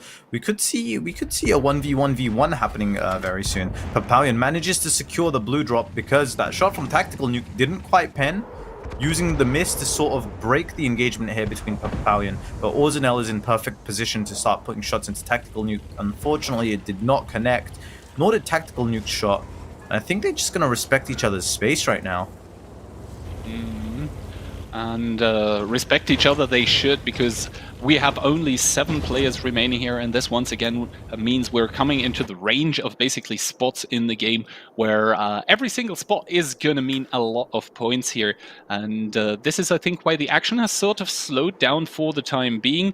Obviously, wow, there is not a single CC yet on level 7, so all of them are probably like, oh, if someone else is level 7, let's stay away from that one. Let's just, farm up a little longer before we engage. Let's take a moment and pick up on the fact that Orzinel's level 4 and Mr. Chef is still level 2. I am confused, is all I can say. I think we saw him earlier a lot of times in this round where he just had to run away because he got caught off guard. Orzinel now getting tracked on the lower ground, not sure by who. Did he track himself? I believe it might have been Papa Powie in there, or he tracked himself. It'll be one of the two. Strong Maxie's slowly making his way, and he might actually be able to find Orzinel here. I don't think he has the view range, though. He's just collecting his drops, is all he's doing right now. He did have line of fire, but out of view range, so Orzinel manages to get out of the low ground there safely by the looks of it. But yeah, so this is a consistent theme we're finding that, there's a lot of engagement at the start, and then once we get down to like 6, 7, 8 players, things start slowing down, people start leveling up. QB already up to level 7 now. And Tactical Nuke not too far away from level 7 as well, only needs 170 points to get there. Yeah, indeed. The drops here by our CCs are getting vacuumed. You think they're probably similar to Twitch viewers, right? Right? Collecting drops, right? Just okay, yeah. Sorry, I just had to make that one. I'm going to stop with those then. But yeah, no, so I think right now it's what we call the calm before the storm, right? Everyone's just going to be leveling up, collecting those drops, and then we're going to see huge, massive brawls. But here we go, Papa Powian finding Strong Maxi, who found Mr. Chef. Mr. Chef about to run right into Papa Powian. Papa Powian puts a shot in. He's not going to go for the kill. Yeah, Papa correctly recognizing that Mr. Chef at this point in time is not the threat, and now both of the Harbingers activating their Berserk, both of them activating the Mist. However, Papa with the distinct HP advantage, and he's going to be able to pick up his adversary, which in turn should enable Mr. Chef to run away, because Papa, he's going to be focused on picking up the drop to get back some HP. QB not really wanting to have any of it, and Papa with a beautifully aimed shot into Mr. Chef, picking up the second kill in a very short amount of time. However, he might not be lucky or happy for a long time, as QB now approaching here. He sees a low HP adversary. He's putting in shots. Papa is trying to retaliate, but obviously he doesn't have the Berserk available for him right now. And look who's coming from the back lines. It's Camille with the steel chair. Here comes the Harlequin coming in from behind at full speed. I want to see this happen. I want to see this happen. Please, do not let me down here, Camille. Here he comes. 1 shot bounces, 2 shots bounces. I don't think he wants to take this engagement right now. Papa Powian, of course, having to turn his attention towards Camille, allows QB to disengage here. Bit of a stalemate here right now, where nobody's going to be willing to sort of push in, because you're just going to get third-partied. Yeah, and you can see the people, they're activating their sound detection here, so they can see what's happening around them. Tactical and Orzinel, both of them don't seem to be that much against a fight. Now Orzinel activating his speed boost here, however his ram does barely connect, so not a lot of damage taken here for Tactical Nuke in his Harbinger. However, now he had to turn the back towards the Valkyrie. This means easy penetrations for the Valkyrie. Ram does connect finally a second time, and Orzinel, he does get tracked now, and I think at this point in time, Orzinel now popping the healing zone, so he's not going to be easily taken down, and Tactical, he's just recognizing it's time to get out. Yep, I'm just wondering if anyone else has used their sound detection to find out that this engagement's going on to come in third party, because any minute now that zone is closing in, and any minute now those other players we saw on the other side, such as Camille, might decide to come in and just put a couple of shots into the back of Tactical Nuke, who's sitting relatively in the open right now. But I don't think that's going to happen. Everyone seems to have crossed over to the other side right now. Of course, Tactical trying to go and get that last clip in. He knows he's not going to have an easy time getting away from this engagement. Manages to permatrack Orzinel there for a bit, but Orzinel does have this speed boost, and if he uses it, he might actually be able to just push off the Tactical Nuke here. QB is slowly making his way towards there, so we might see a bit of third partying from him. Camille and Papa Powian relatively close to each other. It looks like Papa Powian might just be going for that green drop, though, near XCR's wreck. But yeah, again, just slow time here. Orzenel taking damage there from Tactical. Wonderful play by Tactical, managing to find those shots there. And of course, a red mist there to try and break the line of sight. Unfortunately, that shot does not quite connect. And yeah, 5 players now remaining. Ozzy the only one on level 6, so he's going to be looking for drops. I don't think a lot more of them are left, though. You can see Quickie Baby now in the red zone, but he's very, very close towards being in the safe zone as well. And I think on the way he's going to pick up the blue drop, so nicely played by him. And yeah, Kamil obviously trying to run away from Papa. He doesn't want to take engagements quite yet with his Harlequin. There we do see QB. He was able to secure that drop for him. Unluckily for him, there was no HP restore in that one. He doesn't have any single one available to him right now, so he's going to be very, very passive here, trying not to engage enemies, because any and every HP that he loses, he's going to be losing for good at the moment. And now Orzenel, he's recognizing there is someone below him. I don't think he's gonna go for it, is he? But Tactical Nuke coming into a position where he could possibly shoot Orzenel in the back, and Camille also possibly being able to shoot Orzenel here if they manage to spot him, but they don't quite find him. So he manages to cross this bridge relatively safely. He's going to turn around to try and find shots on QB there, but there's Tactical, and of course Tactical is just going straight for QB by the looks of it here, or at least thought he was. Didn't realize Orzenel he's also deciding against it. And take a look at the zone right now. Orzenel with the Valkyrie is caught in the zone, and now he realizes he needs to get out of there, and indeed he activates the speed boost just to stay safe. And now everywhere at once stuff is happening. Tactical Nuke immediately dropping down the ball that Camille threw there, not even needed, so it's gonna you know, go on a journey. It is going on a real journey, isn't it? And of course, Orzenel had to get out there because Papa Pauian was shooting him from across the bridge. Papa Pauian now going for shots on Camille, but our other contestant there, I believe it was Orzenel, getting shot at from QB as well now. And this Red Bull just kind of doesn't know where it's going right now. I'm guessing everyone's just going to wait for it to time out. There we go. It does time out. With zones definitely closing in very tightly here. Camille's sort of stuck in a tight position here. And Orzenel also just relatively close by. QB's got him pinned. Camille's going to try and make a run for it. Pauian's in a position to cut him off if he does end up trying to run down. See how this goes. This is a very tense gameplay here. Everyone's sort of like in a position where if they peek out or if they make one wrong turn, they're going to get caught in a terrible crossfire. And of course, now it's just going to come down to who has the healings, who has the HP. And I think despite Ozzy being the only one on level 6, he actually has the best cards for winning here right now, as QB does get picked up by Papa, both of them with the Berserk popped. However, that means Papa is going to lose a lot of HP. And the thing is, as soon as the zone closes, he's not going to be able to restore any more of them. You can see he's stalling the pickup at the moment. He doesn't want to pick it up yet. Now he's going to... Oh, I think what Papa Pavian is actually looking for is he's going to pop his heal now, and then once the zone closes, he waits the 10 seconds and then restores HP with the red drop. So that is one way how you can actually restore HP.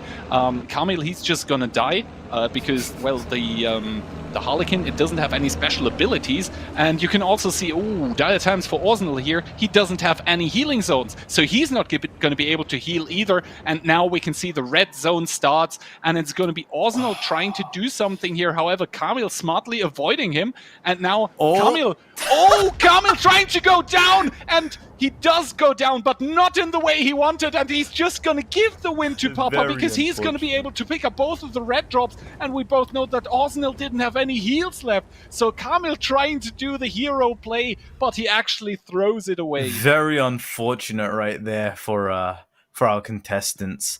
That was interesting. I was wondering if anyone's gonna do that. I saw the opportunity several times this game for someone to jump, and I'm like, are they gonna do it? Surely not. Surely they're not gonna do it. And then we see it right at the end, and of course, unfortunate for Orzenel, who only at level 6 managed to make it to second place, but didn't have any heals at all at the end there, and that cost him that. If he had any heals, he might have been fine. But nope, Papa Pauian might have been first with heals. Yeah, but yeah, Kamil basically gifting him the second place because he that's the play of the tournament so far. I mean, it's a fail play, yes, but he saw the chance, he took it, and well, he failed. And here we go, looking at the replays right here. VDR going down to Shrunk Maxi, and then of course Freddy going down to QB. And now, obviously, all the little skirmishes at the start of the game here going on. XCR is going to go down to Papa here in a second. As he does, in the background, we can see Strong Maxi and Rysiek. Finally, we can see that in close perspective, what happened there. And yes, Strong Maxi just not missing a shot here. In the meantime, though, this was an engagement I don't think we saw at all. Svitman is going to pick up Jack. Oh, we did? Yeah. Svitman picking up Jackie, Tactical Nuke picking up Svitman in return. And yeah, Tankalit. There were just so many moments in this game where Tankalit was just caught out in an unfortunate position. Yeah, it's very unfortunate for him. And of course, here we see QB taking down Raging Raptor. And this was a wonderful play by Papalion and Shrunk Maxi, both popping off their Berserks and their Mists to try and cut each other off. And Mr. Chef was like, aha, yes, I can make it out of here. And of course, Papalion was like, nope. Papa just not missing his shot there. Now, this was already the first time during this game where things got very, very tense. Harlequin there, Carmelita able to secure that kill. Now, QB, he notices he needs to engage down here, but Papa, he's just waiting for him with open arms, picks up the kill, and now we're left in this sort of weird, like 1v1v1. You don't really know where or what is going on. Carmel sees the red drop, he sees Papa, tries to drop onto him, sees he's lower HP than him, and the thing is, I think Carmel tried getting for the win there, or going for the win rather, because he saw there's a red drop down there. The enemy player is gonna pick it up. I don't know on how much HP the Valkyrie is, but that one probably has the healing zone. So in the end, if I don't do anything here, I'm gonna be last anyway. Yeah. Carmel was just missing the information that Aussie was so low HP. If he had just waited, he would have been second. I think what we saw from Orzinel there at the end, of course, was that he wanted to chase down the Harlequin just to kill him, just to ensure that he didn't lose that second place. Unfortunately for the Harlequin, just sort of jumped out and gave the second place by jumping off that bridge. But here we go, we see the end results. Papalion coming in with 45.7k damage, 4 kills, of course, getting him extra 8 points for being first place as well. Carmelita not far behind with 31 points. QB at 30 points now. Orzinel at 30 points as well. 28 for Tactical Nuke, 22 for Strong Maxi, 20 for Mr. Chef, 16 for Raging Raptor. He did say he was going to be doing a bit of trolling. Svit and Tankalit at 14. 12 for Daki, 9 for Lani, 8 for Jackie, 7 for Acrobat, 6 for Rysiek and Hudi Hujutski. It's clearly not Rysiek's day today. And I think the problem is that Rysiek is not playing Harlequin, right? Yes, yeah, he's just not playing Harlequin. And we're going to be going on to the 5th round soon. Daki at 100 points, looking at the total current position right now. Camille at 96, Tactical at 95, Papalion at 91. So with only, well, going into the 5th round now, out of 8 rounds, so we're starting to see that lead develop, and it looks like it may start to set in stone soon, but there is still time for people in the middle of the standings to jump up into the top 5 and top 10. So we'll see how this goes. Daki, of course, proving his worth here at 100 points. I mean, 100 points after 4 rounds, like that's 25 points a round, not bad from him, and 24 points a round getting acquired by Carmelita, a little less by Tactical Nuke, and yeah, just good stuff from all of them. However, we only have played half of the games so far, so that just leaves so much time for the other CCs to catch up, to overtake. We're gonna see how this one goes. But yeah, go ahead. I don't think we're gonna see any huge upsets now at this point, considering we're going into the 5th round, so there's not much room left. If anyone wants to make plays, now's got to be the time, because if they wait any longer before starting to pop off, then they're gonna fall behind on points very quickly. But yeah, then again, we're watching Steel Hunter, where any and everything is possible. Yes, and this is true. This is true. So I shouldn't speak too soon. We shall see how this goes. I still want to see Rysiek do some third partying. I want to see it just for the nostalgia of last time, to be fair. I don't think it's going to happen. I want to see Raging do some funny stuff as well, because he did say he was going to do some trolling. Of course, Svit going for style points in that last engagement with the ram kill. So yes, I am proud. But yeah, I think the contestants are almost ready for the next game. So any minute now. I think so. Yeah, any minute we should be hopping into the next map. And since we just did see Dreamland again, I think we're gonna hop back to Azagir. That leaves one question: is there actually one CC who is switching out around his tanks a lot? Like I haven't really paid attention to it. I think it's just Harbinger spam right now, to be fair. There's not a lot of switching going on. Lani did take a Raven a couple of games ago. That didn't work out too well for him, I don't think. Have we seen a Varyak yet? Not sure. I don't think so, right? Right, well, here we go into Azagir for the 5th round. I'm assuming to see a lot more sorry, not Harlequins. I'm assuming we're just going to start seeing everyone start taking Valkyries and Harbingers now. It looks like that seems to be the favorite currently. As we now see, I guess that is a chemical plant. I've always been wondering what they were doing here in this like sort of abandoned area. Like obviously that's a shipyard, but the thing where the ground is like yellow, there is that some chemical, I guess? Is that pollution going on? Yes, it is. We are looking at the end of the world right there, my dude. That's what that is. Yeah. Here we go. Battle already starting. Strong Maxi and Acrobat really close to each other. It looks like that engagement might start, but Strong Maxi doesn't look like he wants to take on an Harlequin this early on. It looks like there's a relatively good spread of players right now. I don't think we're going to see as many huge engagements, but there are some people moving closer to each other right now. I think the main priority for people right now is leveling up, because the last round, most people weren't at level 6 or 7 for quite a while. So we'll see how and then that hurt them quite a bit. But then again, no player did go on like some sort of rampage in the early game, and basically that is where you get the level 7 early. Like right, you get like 1 or 2 kills early, and then you can just go towards the drops that you want to have. You can contest them, and you can just always keep leveling up. And the other people have to respect that, so they will go away here. Strong Maxi now with the Harbinger able to secure the yellow drop against one of the Harlequins. But however, now it's going to be Jackie here, who is chasing Svitman, getting tagged to the back though by she got Raging tagged Raptor. twice there by Svit when pushing in, and then also from the side popped the heal and then got reset on the heal. So this isn't too good for Jackie. Raging Raptor behind, but someone else also coming in to fourth party this, and Svit of course understanding that Raging Raptor is the bigger threat here right now instead of Jackie. Raging's probably just going to take the kill on Jackie just for the points, I assume. He's going to do it with a ram. There we go, style points achieved. We do a bit of trolling is what Raging is probably saying right now. And I want to see who that third person was in that engagement there. I don't think... I think it was probably Rishek. Yeah, possibly. Rishek was Skill, the birthday boy. I guess we're never gonna know. Nope. QB though, in the upper right part of the screen right now, taking some shots at Chef. In the middle, it's gonna be Mouts damaging Carmelita. However, both of them are going to happily part ways. I don't think anyone at this point wants to sort of commit to an engagement just yet. But we're gonna have to see about this one, as Freddy is going down into the riverbed, and obviously, as I said earlier, you always expose yourself when you do that, so doing that is always a risk. And Carmel, he just saw the green drop in the lower riverbed get picked up, so he's not gonna go there. He wants to avoid enemies. Freddy now gonna be chasing Mouse Acrobat, and I think that's a lot more Harlequins this time. Yeah, there's definitely more than the last time.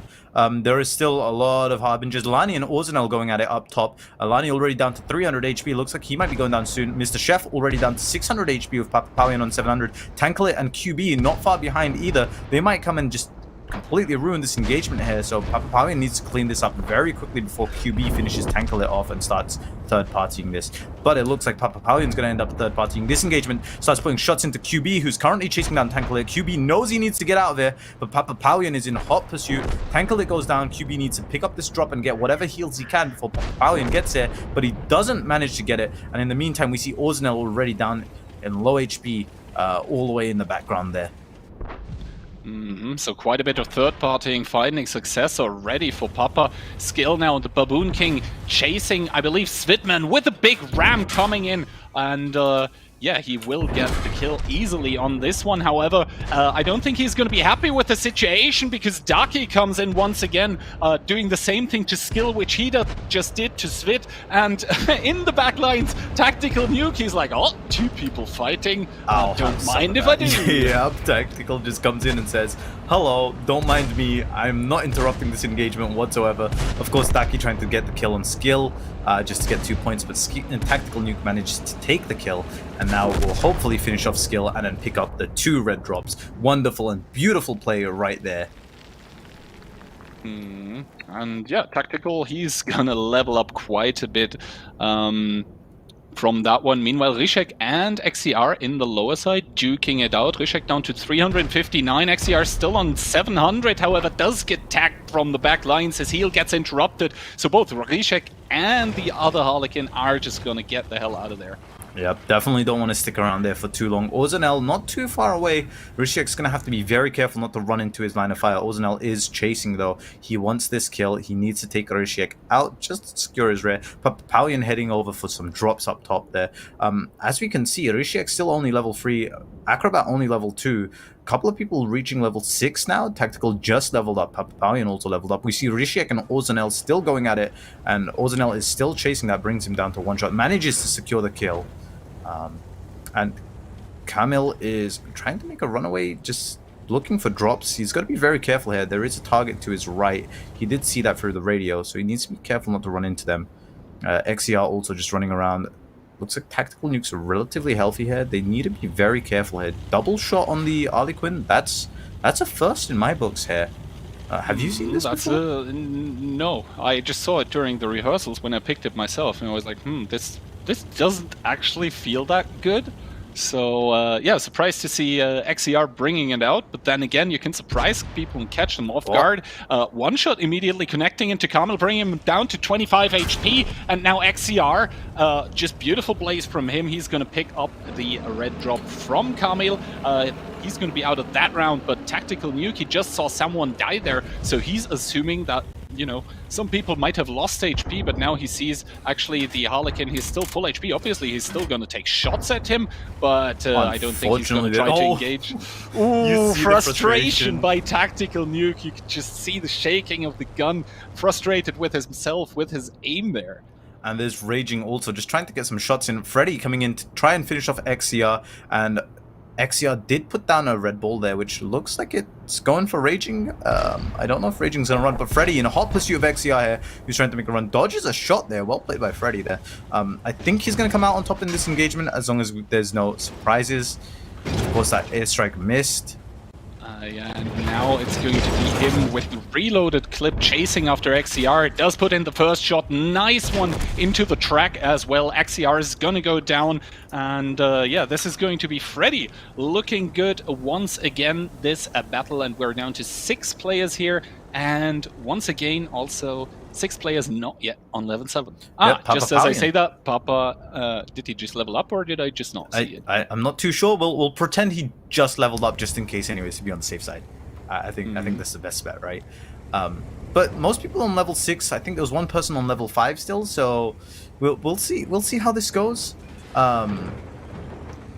Ozanel just kind of, you know, chilling here at 4,000 points, not too far away from level 7, about halfway there. We see there's still Acrobat at level 4. That could be bad news for him, to be fair, as this progresses. He needs to level up before endgame scenario starts.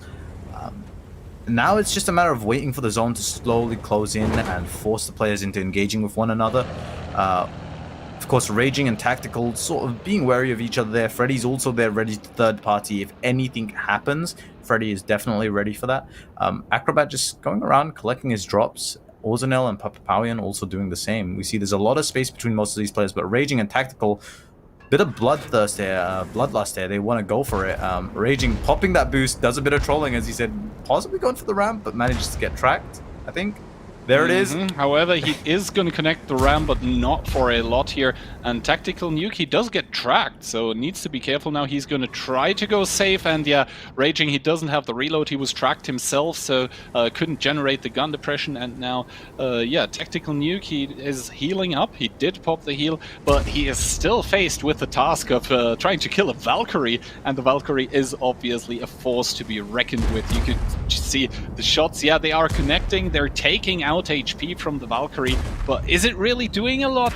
I mean, with the Valkyries, it's always this case of you're shooting at them, and you feel like not a lot is being achieved. However, this is a position in which Raging certainly did not want to end up in. A perfect double track coming in by Tactical Nuke, not far away from the place where Daki double tracked Hoodie earlier, and it's equally as effective, or you would think so, as Freddy is going to come in and probably involuntarily save Tactical Nuke. He is down to a two-shot. Actually, he has to pop one more heal again. Raging here down to a one-shot. Freddy is popping the ball here in the background now. Raging is gonna actually get picked up by Tactical. However, Freddy, he's gonna come in, and once again, a perfect third part. I did tell you, Freddy was ready for that one right there. Raging tried to get a ram into Tactical. They managed to track him. It's unfortunate that Red Bull didn't come in just in time to save Raging from dying to Tactical, but well played by Freddy there. Perfect map awareness there, situational awareness right there. He saw the engagement happen, he timed it perfectly, and he came in right at the end to secure the kill. Papapalian and Orzenel on a direct course towards each other, playing the good old shooting underneath the train carts gameplay right here. Orzenel popping the Berserk already, but I think most of it might go to waste if Papapalian doesn't repeak this, but he does repeak it and does get tagged for it, and then doesn't manage to return shots, unfortunately. And I think Papa decided against re-engaging, and I think that was... Oh yeah, Papa just threw the mist onto Orzenel, so he's going to force him out of position, out of that hull down, and this in turn is going to enable Papa to engage Orzenel. However, he does obviously only have one sound detection at all times, so he's just going to skulk and lurk in those positions at the corner of the zone, and it's going to be up to Orzenel to find an angle to approach to actually reach a safe space once again. Orzenel does manage to get out there. Papapalian was watching that crossing to see if he could get an extra shot in. Had he managed to take that shot, he might have been able to stop Orzenel from getting away there. He will probably try and chase down Orzenel. Does connect one shot there and does take him out. Very nicely played. Sorry, no, that wasn't a shot. That was the zone. Unfortunate for Orzenel there. And of course, we do see an engagement in the middle about to start soon. Acrobat manages to pick up the red drops and level up to almost level up to 6. It just needs one more drop, possibly 1 or 2 shots to level up. But Freddy, again, just in perfect position just to completely try and clip out here. Unfortunately, some of those shots didn't connect, but, you know, 1 or 2 shots is enough points, you know, that works, I guess. It helps, makes life easier for him, and of course, Acrobat has to waste that heal there as he leaves. Papapalian just finished healing up, and now we see the last 3 contestants, Freddy and Papapalian, both at level 7. Of course, Acrobat still at level 5.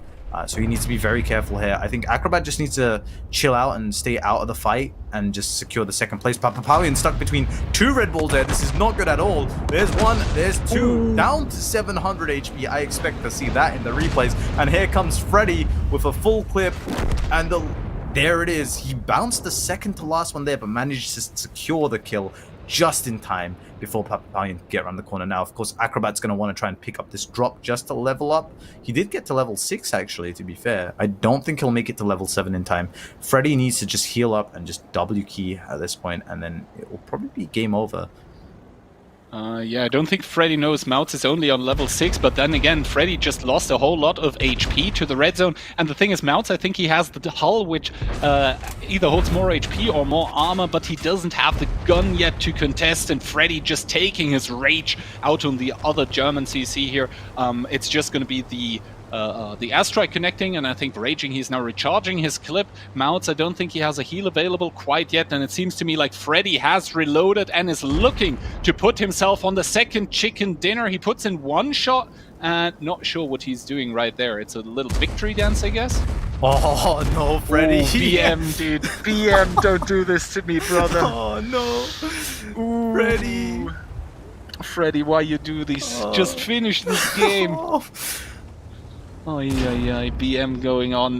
Yeah, he does interrupt the heal of Mouts once more. I think he wants to finish it in style with a Red Bull. I guess that's what he's going for. Oh, what? Okay, Red Bull cancel each other out. It's fair. Okay. I think this is just a flex right now, honestly. It's just Freddy flexing on Acrobat right now. Yeah, it's Freddy flexing, but normally in a tournament you don't do that. And yeah, indeed he does. I was gonna say he finally does decide to end the game, and I think at this point he should. Finally, there we go. He does get tagged once again by Mouts Acrobat's airstrike. Freddy is gonna take the win in this round, however, I think he could and should have done so early. Yeah, he should have just finished that off, to be fair. But he did give us a firework display, so, you know. But yeah, no, definitely, you know, in that situation, you take the opponent out. Yeah, no, you don't. It was interesting seeing the Red Bulls cancel each other out. That was something I wasn't ready to see. And of course, there was some spectacular gameplay there. Of course, the double balls from Freddy and from Acrobat that caught Papalian out. And of course, here we see the engagement towards the start where Raging Raptor goes for the ram kill on Jackie. Of course, we see Tankalit and QB fighting while I believe it was Papalian finished Mr. Chef off and then third partied it and took those two guys out. Of course, Lani going down to Orzanel here. And of course, here's the situation we were talking about. QB chases down Tankalit, and then Papalian comes in just in time to finish QB before QB could pick up that last drop right there. Yeah, and Papa, yeah, just perfect third party from him once again. The CCs have gotten quite good at this, and the upcoming situation is just another example of those, right? Yeah. Skill tagging down Splitman, killing him, Ducky coming in, and then Tactical New killing all of them. It's, yeah, just good stuff from them, and I think that might be very frustrating for others. We see Arsenal here chasing Ryshek, getting the kill shot off just outside of the red zone, and yeah, that was good stuff here from XCR. Good aim as well, but in turn it's going to come back to hurt him as, yeah, we just see Freddy is gonna pick him up, and I think at this point in time Freddy is level 7 now. Raging here, he did get double tracked very, very well by Tactical New.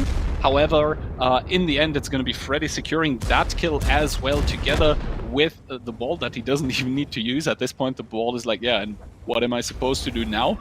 It's just there for and that beautiful double team here. Yeah.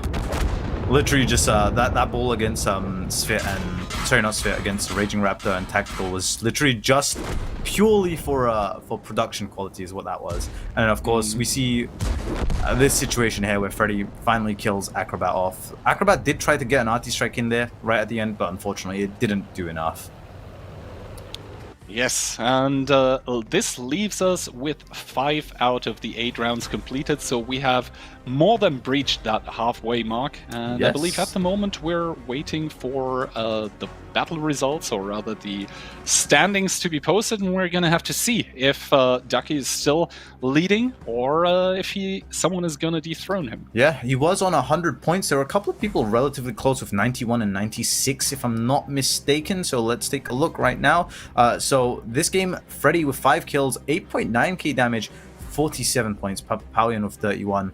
Acrobat finally turned up with 30 points, Tactical at 28, Orzanel at 28, Raging at 22, JXCR at 20, Camille 18, Skill and Rishiek at 14, and everyone else at 10 points or lower. You know, I don't know, Daki only got 10 points here. I think he might have been dethroned. Possibly. I mean, we're gonna have to see. Obviously, it is gonna take some time for in the background to basically put the points together, but I think we should be almost there. There it is. And there we go. Ducky actually dropping down from place 1 to place 4 as a Tactical Nuke is gonna be the leader here, 123, and it couldn't be closer. Papa really coming immediately behind him with 122. That is such a small amount of difference. Camille at 114 as well. Freddy at 106. Orzanel also tying in 5th place with 106. But yeah, I think we're going to be taking a short 5-minute break very soon. Yes, some of the CCs have indeed asked for a short break.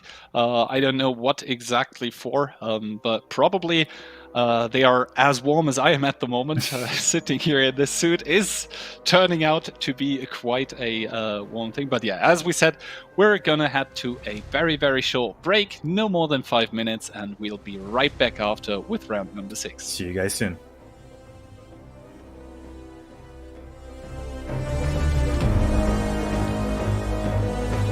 Okay, put it back as well.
Well, hello there, and welcome back to the September CC Steel Hunter Tournament. And I hope you all had a nice little break, probably able to grab a cold beverage of your choice.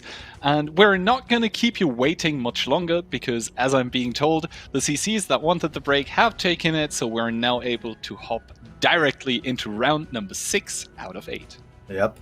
What map did we just finish up on? Azajir, right? So next up, if pattern recognition isn't gonna fail me, it should hopefully be Dreamland, unless we get a slight curveball thrown our way. But I'm looking forward to seeing more Valkyries and more Harbingers again. I'm assuming most of the CCs have picked up on the pattern if they're not already aware of what map's going to be next. So we'll see how it goes, but I hear most people are ready now. So any minute now, we should be going into round 6.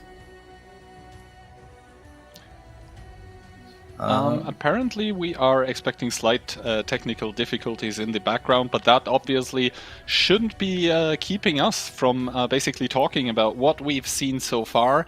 And there were quite some interesting things going on in the background because, not in the background, sorry, on the stream actually. On the stream, where some of the ends of the rounds have been very interesting, for especially that round number 3, where basically Kamil jumped down from the bridge, ending up killing himself. But that was just a sight to behold. We need a highlight reel of that, to be fair, from multiple perspectives. But I think we should be ready very soon to go in for the next game. So whenever we're ready, I think we'll start going in. But yeah, I expect to see more Harbingers, less Harlequins in the next round, possibly.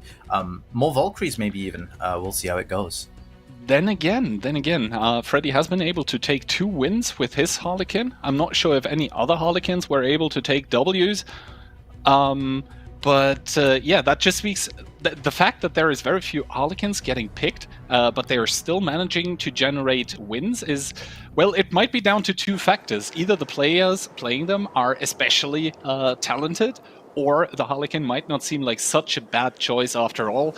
All that theory crafting aside, though, let's get down to some gameplay, and indeed we see the map video for the map that is going to be Dreamland. That lighthouse in the background, I don't know, it just creates a few chill vibes here. Yeah, it does, doesn't it? It gives you that really cool, eerie feeling about it all, as if it's a haunted place. Of course, this is a wonderful shot, to be fair, of the trees.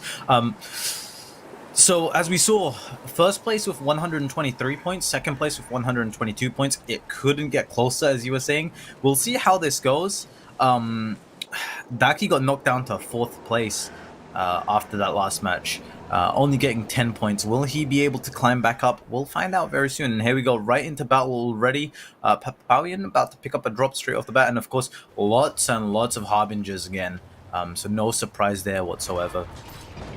Yep, no surprise there. And Papa is going to be fairly happy about the start of this game. 1 green drop right away, giving him a corrosive mist. And raging once again in the Valkyrie, taking 1 shot here by Ryshek, bouncing the second one. And you can see Ryshek here, I think he got unspotted now, so he's trying to break contact. Obviously, you don't want to expend a lot of resources right at the start of the game trying to break up, to crack open one of those German tanks. However, Skill and VDR, both in Harbingers, they are taking it out on each other right now, and Skill just bounced a shot, VDR just missed one. I think Skill has the shot, like the timing advantage, but the HP advantage, it is down to VDR, and you can see him manually, carefully aiming every single one of those shots. Skill already down to a 1 shot here, needs to be very careful to not get picked up. He does have to expend his heal in the process. VDR missing his shot, and thus the birthday boy is able to pick up his first kill of the game here, and actually indeed the first kill of the game, and he manages, more importantly, to stay alive. Mouths, the action doesn't stop here. In a problematic position as Svitman is coming to third party. Jackie is going to pick up Mouths, but in turn Svitman, obviously on higher HP, he's going to go into the mist. No, actually he just decides to commit in here, and that is the correct play to make. He does pick up Jackie as well, and now he's going to be very, very high in level already, because he's going to be able to pick up 2 red drops. And in case anyone missed it, in the entire meantime, Papawian did manage to kill off Mr. Chef there as well, while that entire fight was going on. Of course, Skill managing to come out on top there with that previous engagement. Now Papawian going for the blue drop, which is, this early on, putting him at level 5 with a Berserk already and we've still got 13 minutes to go, more or less. That's going to be huge for him this early on. And of course, we see Raging Raptor and Tactical Nuke now fighting it out. Of course, close environment. The Valkyrie probably has it easier here. HP is relatively equal, but Tactical is penning a lot of these shots here. He's got to be very careful. He's keeping Raging permatracked, so...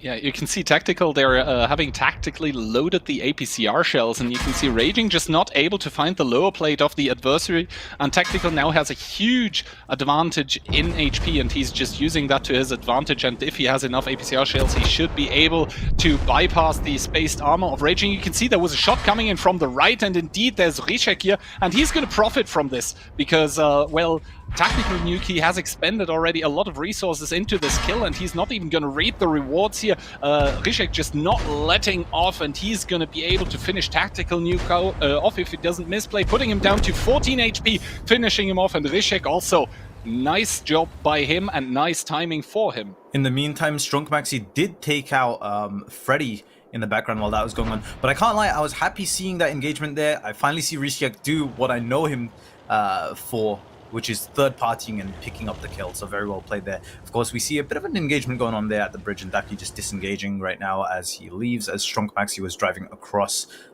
the open after killing Freddy. Of course, Daki picks up that drop, heals up again, Tankalit heading towards Strong Maxi while trying to run away from Svitman, but Svitman taking a shot in the back there by none other than Papapowian. So Svit drops, was that an corrosive miss to try and break that engagement there. Doesn't seem to have done much because Papapowian just W keys right through it. Daki chasing down XCR, who is trying to run away in an Harlequin, but to no avail. Daki manages to finish him off. It was a relatively easy shot running across the open there. So well played by Daki there, picking up that kill, and now he's going to go to pick up the drop and also level up, bringing him back up to almost full health.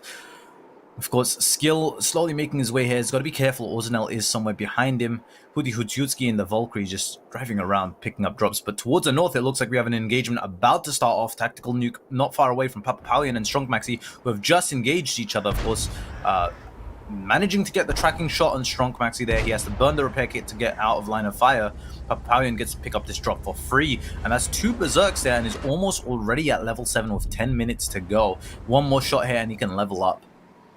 Yup, he's just keeping on the chase here. Strong Maxi having to run away because he's recognizing that Papapowian, he's already on 1900 HP, so levels hugely in favor of him. You can see him just running around trying to find a safe spot here. Long gun already, so he is level 4, but it's not going to help against the power that is chasing him. He does see a yellow drop though, decides to go for it. It's not going to level him up to level 5 quite yet, but a huge chunk of the way there. He does now pop sound detect, or rather, no, he doesn't pop sound detection, but someone else did. You could see on the minimap someone else got spotted, and Papa, he's going to find the next victim. Tankalit there is going to be on the menu. And Tankalit is only a level 4 as well, so now Strong Maxi and Tankalit are going to have to fight it out before Papapowian decides to finish them both off. Honestly, the play would have been both to just team up on Papapowian, but it is Steel Hunter. I don't think we're going to see that level of teamwork here, and 2 level 4s against a level 6. Level 7. Papapowian's just going to club them, especially with those consumables. He's got Balani and Rishek going at it over there in the top right corner of the screen. Rishek managing to take out Lani, Harbinger versus Harbinger right there in the open, and possibly see Rishek running into Papapowian soon, or vice versa, Papapowian running into Rishek, sorry, as Rishek is trying to pick up the consumables on Lani. There is a blue drop nearby, but it just got picked up, and that will be Rishek, and now we're going to see Papapowian versus Rishek. Rishek's going to try and disengage from here. Papapowian popping the Berserk. If Tankalit realizes this engagement's going on, he might be able to third party it, but I don't think he has any interest in that being a level 4 only. There's a corrosive miss to try and split this engagement. Rishek also popping his Berserk to do whatever he can before he goes down, but of course, no chance there against a level 7 Harbinger. Papapowian manages to come out on top there. Daki and Hudzi going at it here. Valkyrie versus Daki in the Harbinger, and we see a little bit of rolling there. And of course, the repair circle has been popped off, which is going to help because it doesn't get interrupted. Yes, the repair circle, but it's going to be timing out in 1 second, so every HP that Hudi now loses is going to be gone for good. And indeed, Daki is recognizing this, so he's not breaking off the engagement. Instead, he's focusing on those track shots. He does have the auto reloader. He does go deep into the clip, expends it completely, but it was all well timed. He's going to pick up the remains of what Hudyutski had with him, and Ducky also claims that green drop there. It's going to put him on full HP again. He's level 7 as well, paired only with Papa in that regard. And other than that, we have 3 level 5s, Aussie, Skill, and Strong Maxi, and Tankalit trailing a little with level 4. Yep, and of course now we're getting to that point where there's only 6 contestants left now, so now everyone's going to be much more cautious about what engagements they take and what engagements they don't take, because everyone's going to be looking for the opportunities here. And of course you don't want to get third-partied or even fourth-partied here. Skill relatively close to Daki. I don't think they're going to really start any engagements there, but Papawian closing in on Orzanel, who is still relatively low level, so that could be a Valkyrie dead very quickly, and Skill, of course, heading in that direction. Daki also slowly heading in that direction, and Strong Maxi as well, heading in that generic direction, so we might start seeing a lot of third-partying very soon, and of course, Orzanel and Papawian already start fighting it out, but I don't think this is ideal for Orzanel. He does have a repair circle though, so that might come in handy. But we'll see how this goes and when he decides to pop it off. Of course, there's a corrosive mist stopping him from backing off. He decides to stay in it, and he's going to lose a fair amount of HP here. So he's going to have to use that heal circle very soon. We're going to see there, he finally pops it, so the heal circle goes on. Aussie able to heal somewhat of his HP, but the problem is Papa, he's just not missing a beat. He even loaded APCR to be able to certainly penetrate Orzanel, which he finally does, picking Aussie up in his own heal zone. Another point, another kill for Papa on the board, already on 5, so that's going to be 10 points for him. Now Skill coming in here, and he's like, oh, did I just bite off more than I can chew? Both of them popping the Berserker here, but the level difference is just gonna do it for Papa once again. 6th kill of the game. I don't think we've seen more yet. Very well played by Papawian there. 5th kill by the looks of it. Yeah, unfortunately, but there's still time. We might see 6 very soon. We might even see 7. That was a typical situation of misjudging the situation. Skill thought maybe I can go, finish off whoever's left in this fight, but he runs into a really healthy and really strong Harbinger that's fully leveled up. So very unfortunate turn of events there. And you could see the regret on his tank as soon as he went around that corner. It was like, uh-oh, and popped that Berserk immediately because he knew he'd need it. Of course, Daki chasing down Strong Maxi now, who's on 1,100 HP, and Papawian just crossing, might end up running into Tankalit, who is still only at level 4. And I think we're probably seeing right now, in the grand scheme of things, in between those 4, a completely clockwise rotation by everyone, and so this means they'll be probably avoiding each other. That being said, you see on the minimap just a triangle appearing, so that means Daki just popped his detection. He's probably trying to chase down Strong Maxi, but I think Strong Maxi knows who's in the prowl behind him. That's why we're seeing him just driving away, avoiding the engagement. And Papa and Tankalit, they might also be meeting, and that will probably end up worse for Tankalit, who already does get tracked for 476 in the background. And I think Papa, he just knows at this point that he can almost drive at anyone in this lobby. And he is only a level 4 Tankalit, that is, so he does definitely want to get out of this situation because there isn't much chance of him winning this here. I must ask a random point. Why is Papawian's icon on the map upside down? But that's regardless of the topic. Tankalit trying to make a runner for it. But caught on the other side of the zone. He's going to have to double back and possibly run right into the very person he was running away from, which is the man, the myth, the legend, Papawian, who is very close by. And you can see Papa knows exactly what's going on. He already is pre-aimed towards that corner, puts in one shot, putting Tankalit down to a one-shot here. Takes one in return, but obviously the level 7 Harbinger more than adequate for the job.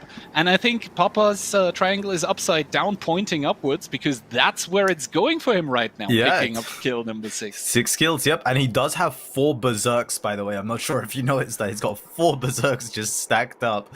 So endgame is going to be a very painful situation for whoever he ends up against. Of course, Strong Maxi trying to still run around, just do whatever he can. Daki decided to give up on that chase by the looks of it, just watching these blue drops because he knows someone's going to go for them at some point. He might even be tempted to go for him himself. Strong Maxi, of course, picking up a drop there, trying to level up as quickly as he can and try to get more HP because he is only on 1100 HP and he is still the only tier 6 on this match. The other 2 are both tier 7s. Now, of course, he's going for this drop, but he's going to be caught out by Daki, who knows where he is. Daki doesn't quite connect that shot. The Strong Maxi is going to have to abandon the blue drop there. And of course, we see Papapowian shooting across at Daki instead of Strong Maxi because Daki is the bigger threat right now. He recognized that very well, putting in another shot into Daki, who now pops his heal here. Decides to re-peek, though. Doesn't connect his shot. I mean, he connects it, but he doesn't pen it. Now Papa trying to close the distance, trying to find out where Strong Maxi is. Now Papa in the midst, in the thick, because he's between both of them, and that blue drop puts Strong Maxi onto a lot of HP. Driving mistake by Strong Maxi, no, who is now putting all of his eggs into one basket by popping the Berserk. And it doesn't seem to me like Papa just has the shots quite yet. Daki, meanwhile, overlooking everything, putting in shots into the higher HP target. Papa down to 750 here. The Berserk is going to put down Strong Maxi quite a bit, and I think Daki, he has perfectly read this position here. Very well the played. Problem is...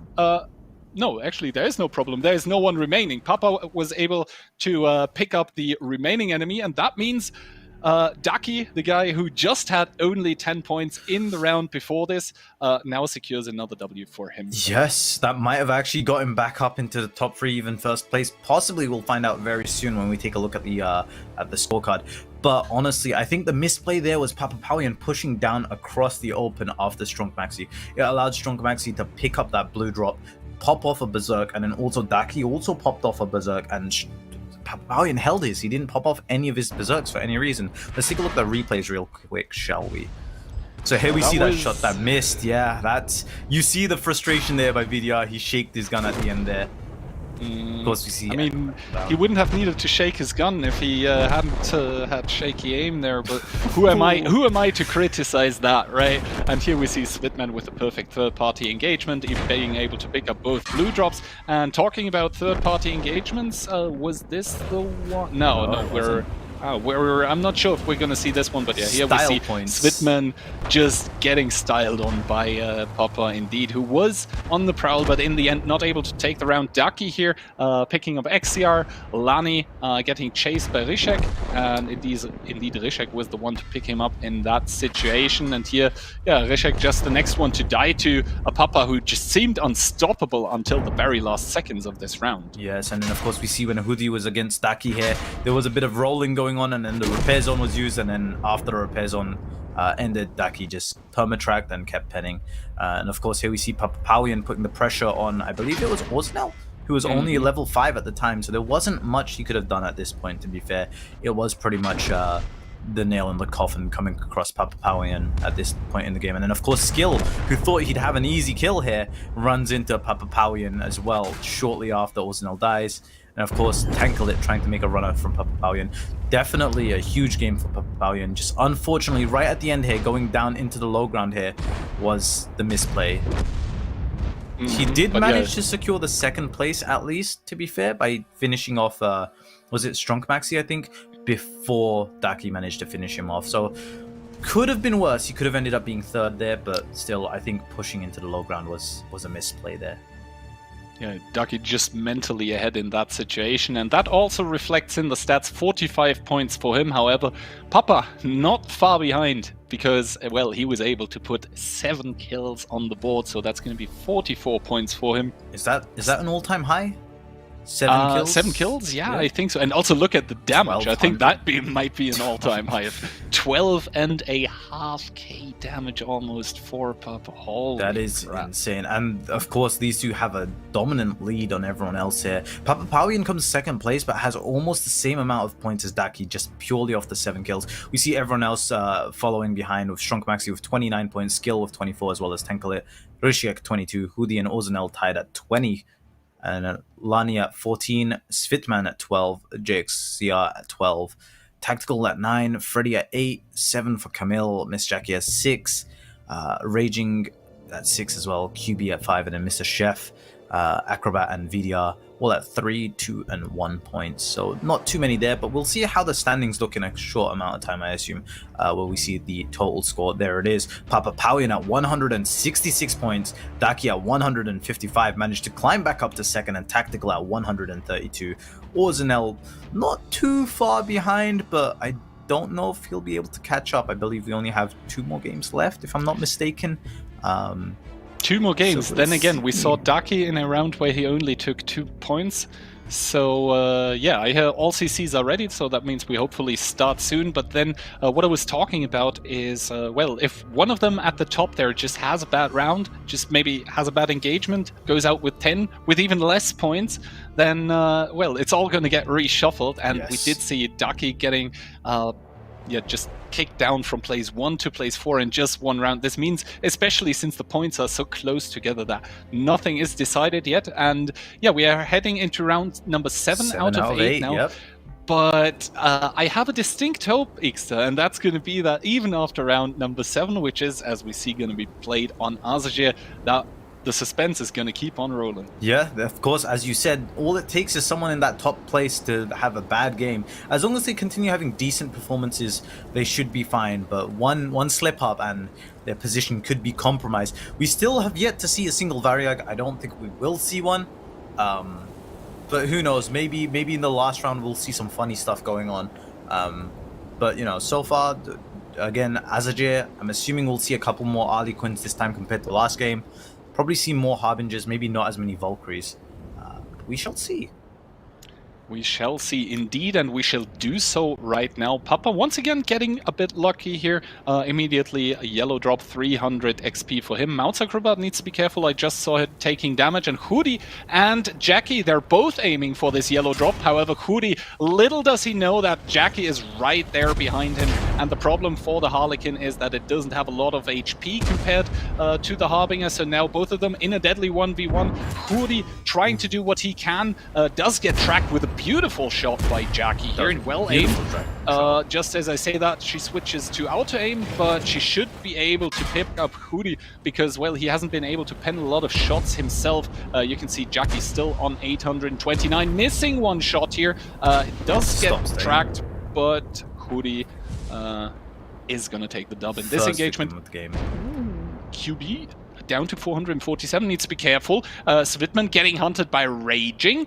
Raging putting 1 more shot into Svitman, I guess. Yeah, he's just going to go for the higher HP target, which enables QB in turn to be the one to come for the third party. Now it's going to be Svitman running behind Raging, who is taking shots from the front and the back, as you can see. Raging now down to a 2-shot from the backlines. You can see Kamil there. QB is going to be the one to pick him up, but Skill is also here in the brawl. It's just a free-for-all, and QB is going to be the one to end up picking up the drop, so he's on higher HP immediately. Again, does get a berserk from it, pops it immediately. However, he's down to 300 HP. It's all about who has the better reload, who has more HP to go with this. QB down to a 2-shot, Skill is down to a 1-shot, but it's going to be QB to take the victory in this engagement. But the tactical nuke from downtown is going to pick up QB. There is 3 red drops, Ixter. That is up for grabs. Absolute madness. Tactical was sitting there the entire time, just farming Svit, Raging, QB, and Skill as they were all fighting it out. But in the meantime, while that's going on, we also see Ozanel and I believe it's Jackie also fighting it off in the corner now.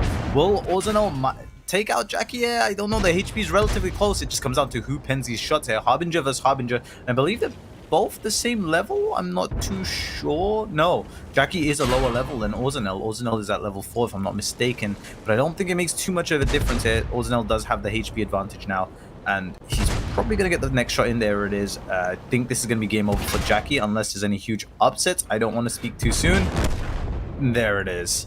There it is. Ozzy getting the pickup onto Jackie. However, he's not going to be able to celebrate for long as Papa is coming in, securing the kill here with a ram kill. And this round, it's just so chaotic. My goodness. But yeah, people are trying to third party, getting 4th and 5th partied at that point in time. And Freddy here with the Harlequin. We haven't seen a lot from him in the last round, getting chased by Tactical Nuke, but I think he should be able to get away. I don't think so because he's running right into another 3 tanks or so. So I think he might actually get picked off from across the open here. We'll find out very soon. But Tactical is on hot pursuit here. He needs to be careful not to get shot from across as well. Oh no, everyone that was on the other side has disengaged and gone the other way.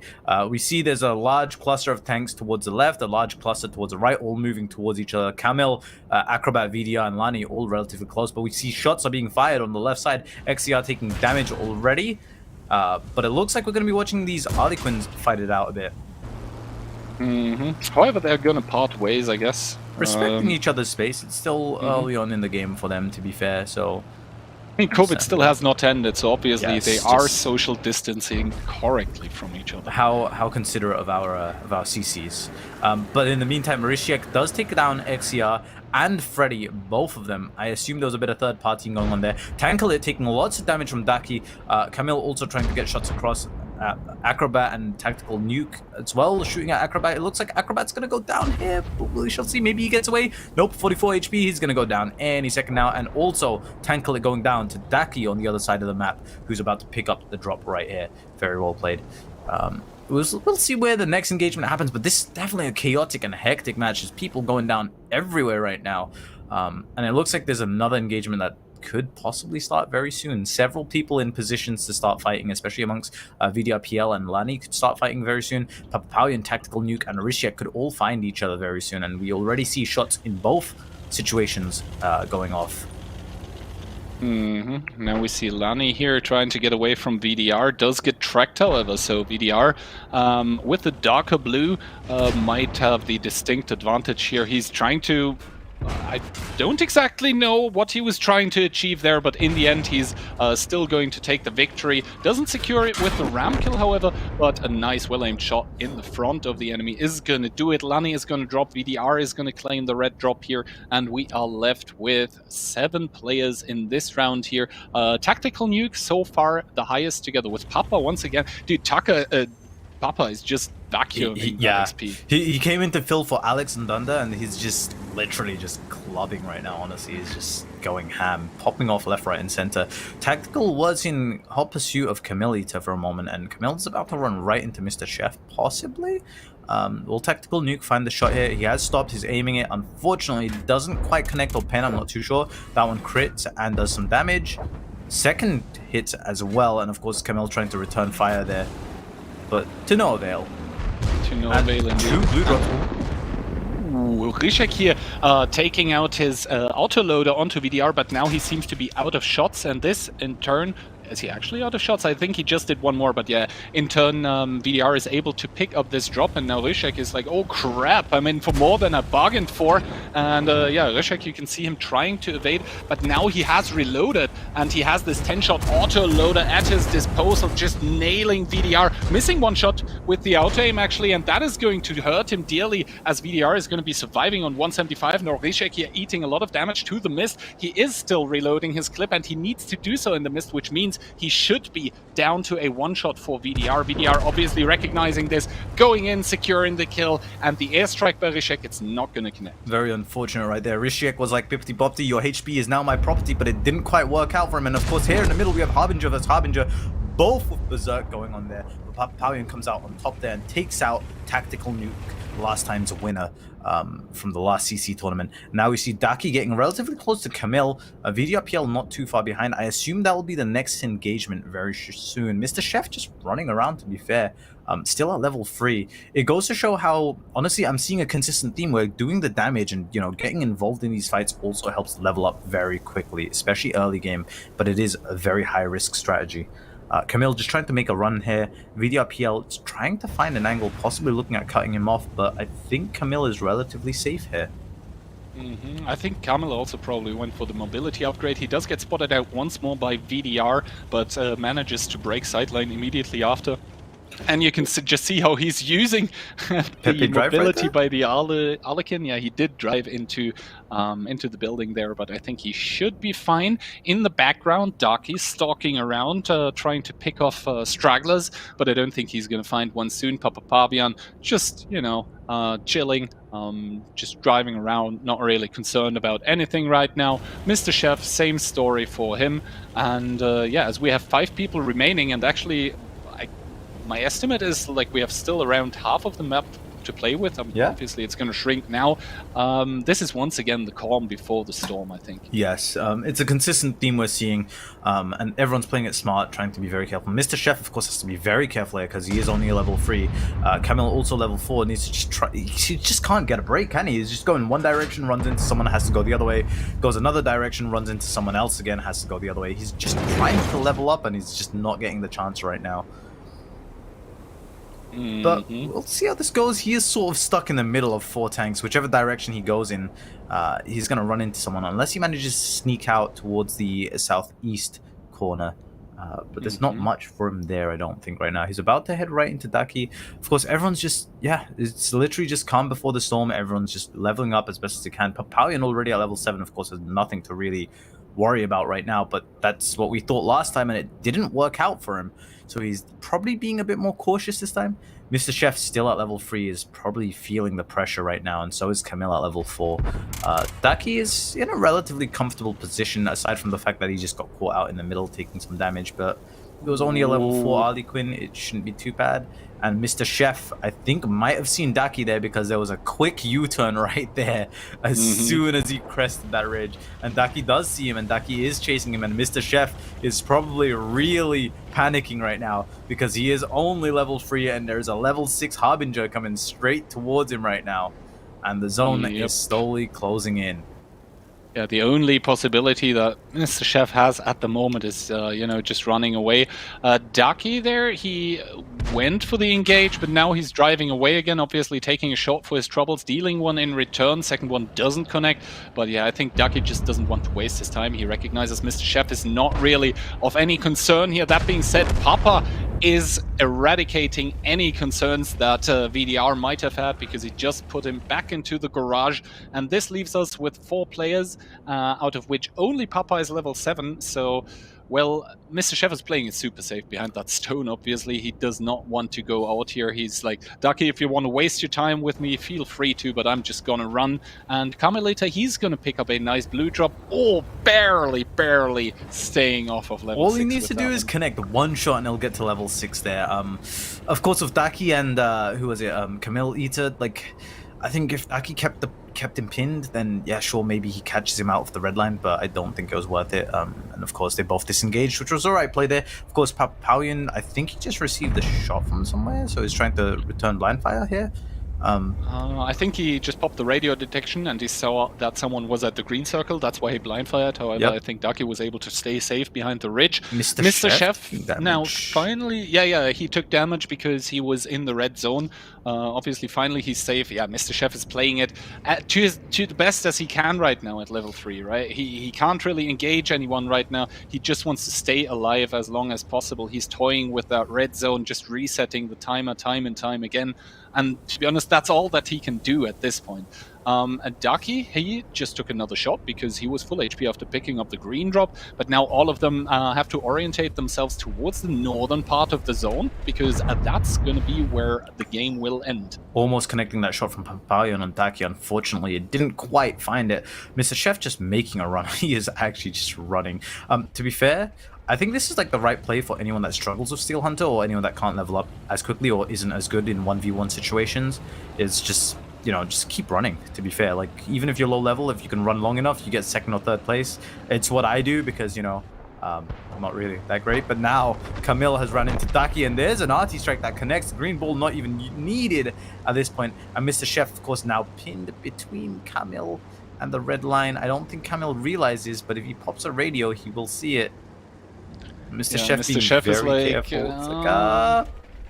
I don't really want to do this. He does get spotted now, and I think Camille recognizes this is a completely under-leveled tank. Mr. Chef is throwing the mist in front of him. However, it just connects with the ball, and in turn the ball connects on him, and that is going to just enable Camille to kill Chef here. I mean, commendable effort from him. He stayed alive until 3rd to last, and Camille, he is not level 7 yet. Now that was the XP that he needed to level up. Papa Pavian burning his Berserk a little early, I would say. I don't think he will be able to quite catch Carmelita here. And yeah, indeed, Carmel does go save. And he's like, yeah, I will just let the Berserk run out. And then Papa is out of one of his most important tools and also down a little in HP. Or he is just gonna disengage, not sure here. Probably waiting for the mist to fade. Ooh, Papa taking a shot at Camille, though he misses. You know what they say, you miss every shot you don't take, right? So Papalion definitely just trying to get that extra HP, and he did heal up again, and he did place Corrosive Mist on Camille just to bring the HP back up for himself and bring Camille's HP down. But now Camille needs to go for the damage here, because if he doesn't, any second now that zone's going to turn red, and he's going to lose us on HP. He's going all in, uses an airstrike, uses his entire clip, uses the red ball as well, and now he has the HP advantage. So as soon as this zone goes red, as long as Papalion doesn't heal up, which he is doing... Oh, this isn't good. And indeed, Papa is going to get one shot into Carmelita. Carmelita now finally healing up. He is trying to kill Papa with everything he has, but once again, the shots are not going to be enough. This should enable Papa to reload once more, and now they're both on a one-shot for each other. Obviously, at this point, it doesn't matter that Carmel is taking a little more damage by the miss, but he does surprise Papa. Beautiful play by Carmel in the Harlequin, taking the victory here in this 7th round. And wow, that was a nail-biter for both of those players. Really was. He managed to find that shot through all that mist and through such a... I assume it was probably a very slim angle that he had. And it was also a one-shot. Had he waited even a slight second longer to try and aim that shot, there's a chance he might have got picked off. Of course, we'll probably see it in the replays at closer perspective. That was very tense. He went all in, clipped out, used his strike, used his ball, and it didn't finish Papalion off. And Papalion did try to heal up, but to no avail, because as soon as he finished healing up, Camille comes in again with another clip and just goes in for it. That was tense. That indeed was tense. Now we are going to be able to rewatch some more of the kills here. Jackie there with the first kill onto Hootie. I guess we now know where that shot went, and there he gets tracked, but in turn, obviously, this enables him to just well aim the last shot. And here, that was the situation of the game, honestly, for me. Raging getting picked up, but then in turn, QB able to pick up the drop, but then from the backlines, from downtown, tactical nuke there with a well-placed angle, also being all the way on top of that mountain. Aussie able to pick up Jackie here, but yeah, that engagement that we saw just here with Skill, QB, and everyone dying, and then Papa immediately with the ram kill, and here Ducky, he just has the HP advantage, so no way out of defeat for Tank. Papa was just going for style points there with that ram, honestly. Just came out of nowhere at full speed and just jumped over that dune. And of course here we see Lani go down. Very unfortunate. Don't know what Lani was quite doing here. I think Lani just kind of knew they weren't going to get away. Of course here VDR realizing that Rishiak was going to be a one-shot and managing to finish him off, and also dodging that airstrike just in time. And of course Papalion versus tactical nuke here with the in the middle. We caught the end of this brawl just as it happened. Of course that was a free blue drop as well for Papalion. And there's also the situation with VDRPL here where Papalion takes him out as well. Then of course Mr. Chef trying to survive for as long as he could. And then right here towards the end, we see, who was this? Someone, I think this was Daki, was it? Yeah, ran right into an airstrike and full HP damage. And of course, Mr. Chef getting double teamed by Harley Quinn and the ball from 2 different directions. Of course, there wasn't much that could be done there. And then towards the end, Papalion making his approach. I don't know if we're going to see a better angle here, but that was one heck of a shot right there from Camille. Very well played. Well-deserved victory right there. Mm-hmm. And having watched the replays, that means we now soon are going to be able to see the scores and the standings and how it currently looks, because, well, we just played round number 7 out of 8. This means, well, just one more to basically find out who's going to be the winner of this tournament. First of all, the winner of this round is going to be Kamil Ita here with 43 points. And Papa, second one, 3 kills, also to his name, 8k damage once again. So if it in the end comes to like a damage race with someone, I think Papa has the head start here. Yeah, he definitely does. And of course, as we see here, Daki now at 26 points with this, because Artie Strike connected and killed him for full health almost. If he managed to survive and get a slightly higher position, or maybe even pick up 1 or 2 more kills, I think he'd still be secure in his place. But I think he might have lost the position he had last round, but we shall see. I hear all the CCs are ready, so any second now I'm assuming we're going to get a chance to see the overall score and then head into the final match of today. The final battle. That name actually rings some bells for me. But yeah, first of all, current positions, and it's going to be Papa in the lead at the moment after 7 rounds with 202 points. Ducky coming after him with 181. Carmelita in third place with 164. Then we see the winner of last tournament. It's going to be Tactical Nuke Arsenal in position number 5. Then we see Freddy on 6, Mr. Chef on 7, Raging on 8. Strong Maxi on 9, Tankalit on 10, and then we see QB leading at the second half of the leaderboard. After him comes Svitman, then Rishek, Skill, VDR, Hoodie, Miss Jackie, JCR, Lani, and Mouse. Yep. I think as long as Daki and Papawian play well here, I think they're safe, as well as Camille, but Tactical just needs one really good game and he could jump straight up that leaderboard very easily. I think aside from that, it's going to be relatively tight. There's still potential for a couple of people to jump up into top 5, top 3, but I think as long as Daki and I can't quite remember who was first place, it just slipped my mind. Papa. Yeah, Papa. How could you? I'm sorry. But as long as Papa Pawian and Daki perform well, or as they have been performing for the past few games, minus Daki's performance in the last game, that wasn't quite up to scratch considering the airstrike. As long as they do well, I think they're sort of in their final positions. I think we maybe see Daki maybe jump up to first, maybe not. But I think Tactical's still in the running for getting into the top 3 here. Orzanel as well, possibly, but I don't see anyone else making it up to top 3. Yeah, then again, I mean, it's 37 points for taking the victory, plus 2 points for each other. If we see someone taking the victory and 7 kills, like we saw Papa do already, I mean, that's 37 plus 14, that's 51. So, well, there are still possibilities, but Maybe. Obviously, Papa looking very, very good here at the moment. I think if we see another 7 kills, it will probably be Papa Pawian again at this point, but I don't want to speak too soon. I hear the next battle is ready, so let's go over to the map preview, and of course, it's going to be Dreamland. So I want to see... Will we see a Variag now? Will we finally see a Variag? We're gonna see if it's actually gonna be a Russian bias here for one of the CCs, or if they're gonna stay away from that. But yeah, the last map, the decider map, the map on which everything will end, is gonna be Dreamland for this tournament. And yeah, this once again obviously means in those tight streets with those tight angles, people are going to be able to play against each other and with each other a lot, as in they can drag people into other ones. I think Dreamland is the environment in which you should go for the faster radio detection, not the wider range, simply because you need the information available to you more often. That being said, let's hop into round number 8 and immediately action. Strong Maxi, excuse me, and who else than Papa already starting to duke it out here. Papa already getting that drop right at the top, but all the way up in the top right corner there, we just saw Freddy and someone else already fighting it out. I think it might have been Daki, if I'm not mistaken. And also we see... No, sorry, Daki and Camilla fighting it out. So someone else going on. So multiple engagements already going on. Tactical Nuke already fighting someone as well by the looks of it. Rishek and Jackie relatively close together. Sorry, not Jackie, JQL relatively close. Freddy manages to take out Lani. That's who it was. Multiple engagements going on. Daki trying to find shots on Camille here, who's having a bit of a moment driving by the looks of it.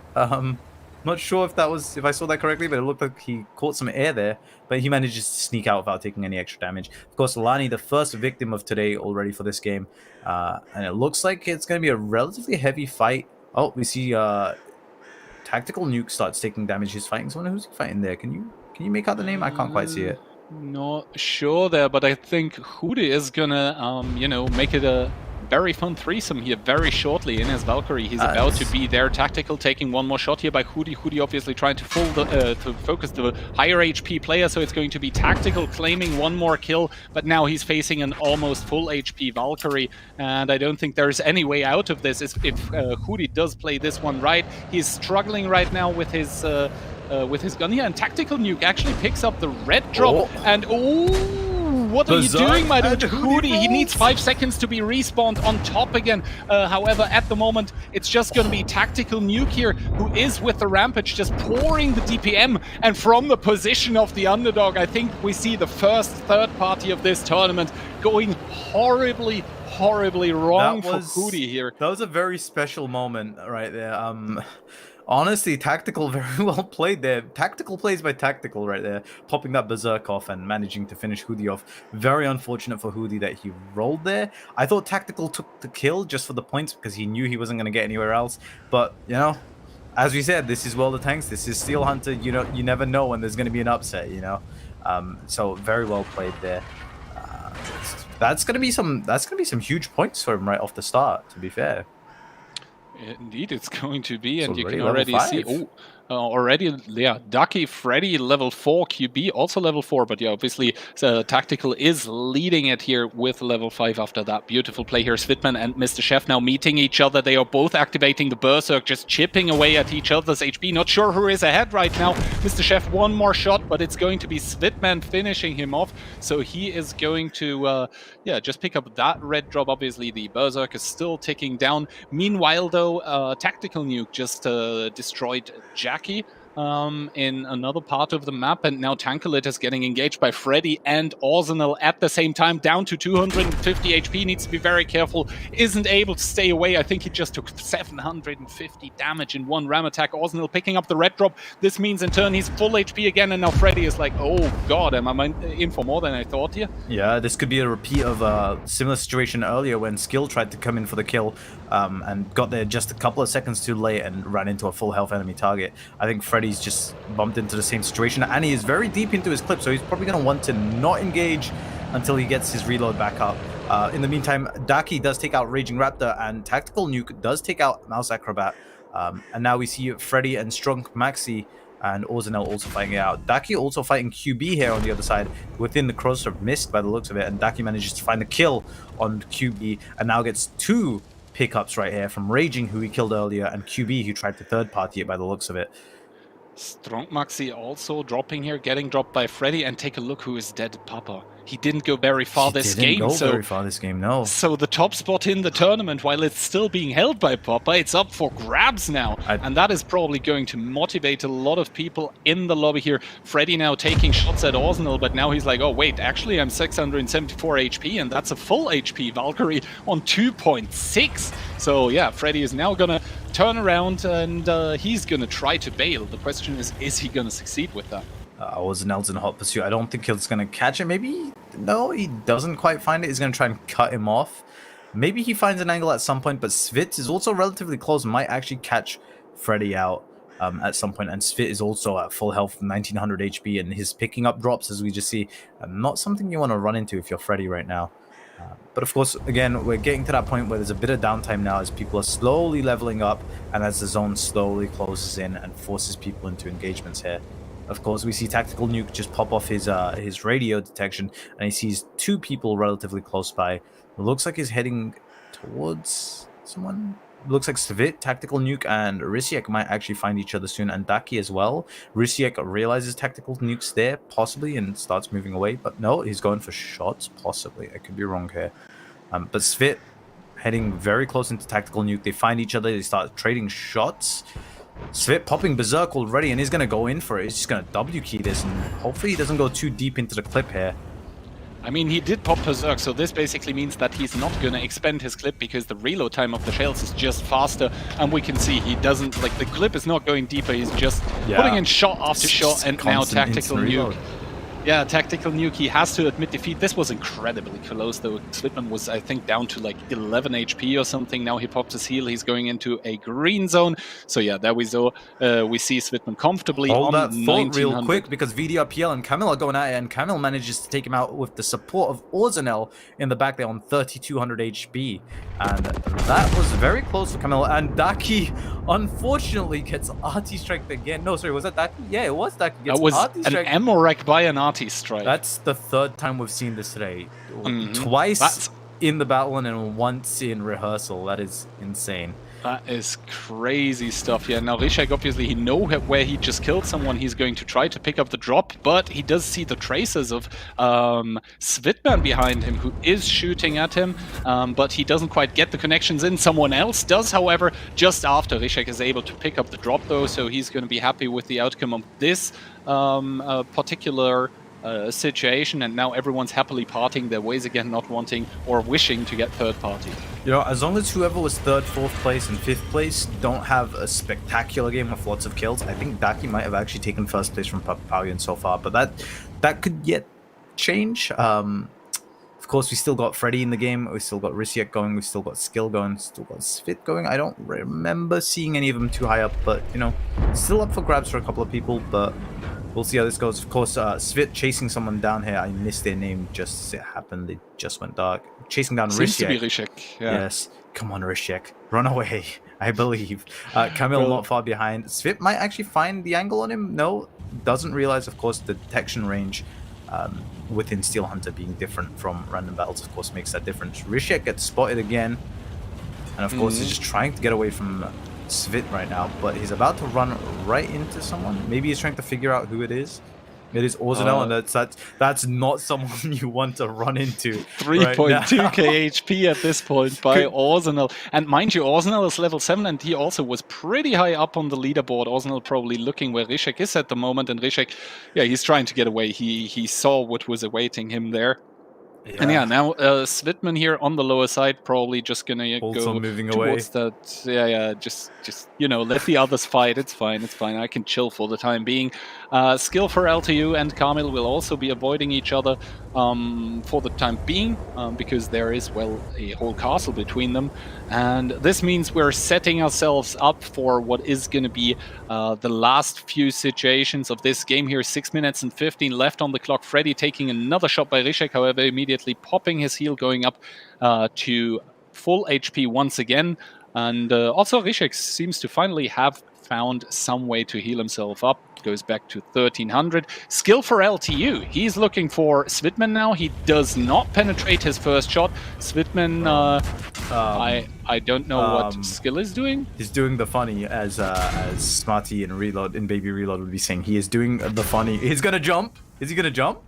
I'm not sure what Skill is trying to achieve here, but yeah, I guess he managed to do what he achieved. He was able to kill himself, and yeah, Svitman now knows where one of the red drops is, and I guess Rishek is now the next one on the menu. Svitman obviously level 7 already, so he can just keep fighting. He doesn't even care about one red drop behind him, really. You can see he has every single consumable available to him just as he puts a nice shot into Rishek. Holy moly. I don't think Svit will be too happy about losing the 2 points on that kill for Skill there, but I don't think he'll be too fussed about it as long as the rest of this game goes as planned for him.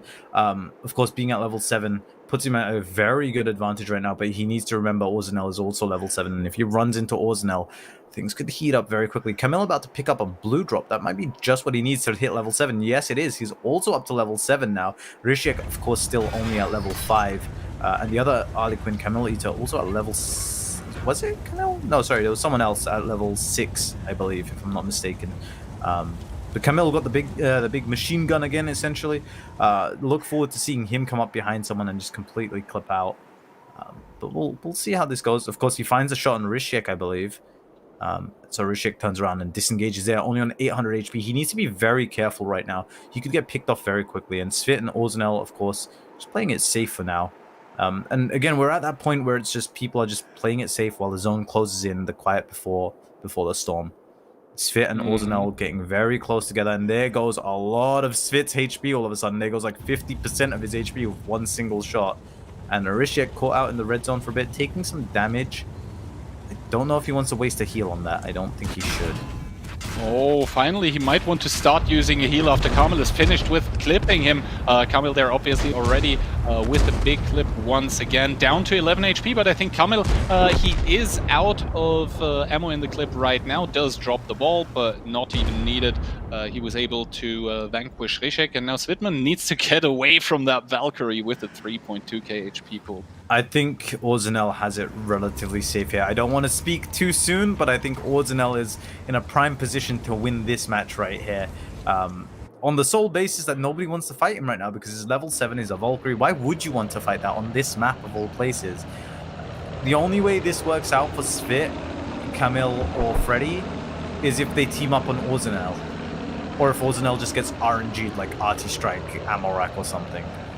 Other than that, I think they're going to have a hard time. Freddy, of course, we haven't seen too much action from him right now. He's just been chilling up top there in that top corner for a while now. trying to avoid the thick of it. I think he's just trying to survive until the end. And of course, there's a bit of ducking and diving through the red line here to avoid getting detected by Svit and Camille, who aren't too far away. Or he might actually be going for it. Now we'll see. Obviously, all of the CCs right now they're like, do I go into the zone quite yet? Nah, I might not be the last one. So then someone would shoot me from behind. That's why we're seeing them stalking around the zone rather than in it. Svitman and Kamil very, very close to each other. Probably a house between them, I guess. But yeah, at the moment, nothing really going on. You can see Freddy here waiting on one point of the red line. He's just, waiting until the zone closes to go back into save. I think Svit and Kamil, they exchanged a few shots, but now they recognize, well, we're still 4 people. We don't want to start fighting quite yet. Freddy, the only one not on level 7. Yeah, the big issue here is Orzenel actually still has a healing circle, if I'm not mistaken. And I think the only person that can really do anything about that would be Camille right now with those red balls, because like if those connect, that's a lot of HP gone, and it forces Orzenel to use a HP boost. But we'll see if he uses it or not, because Svit just puts down the corrosive mist, forcing Camille into the open and forcing an engagement. So Camille has to use that red ball here on Svit, but Svit's going to try and hit it. Doesn't quite connect, and Orzenel finds a shot, and Camille takes him out. But the red ball does connect on Svit.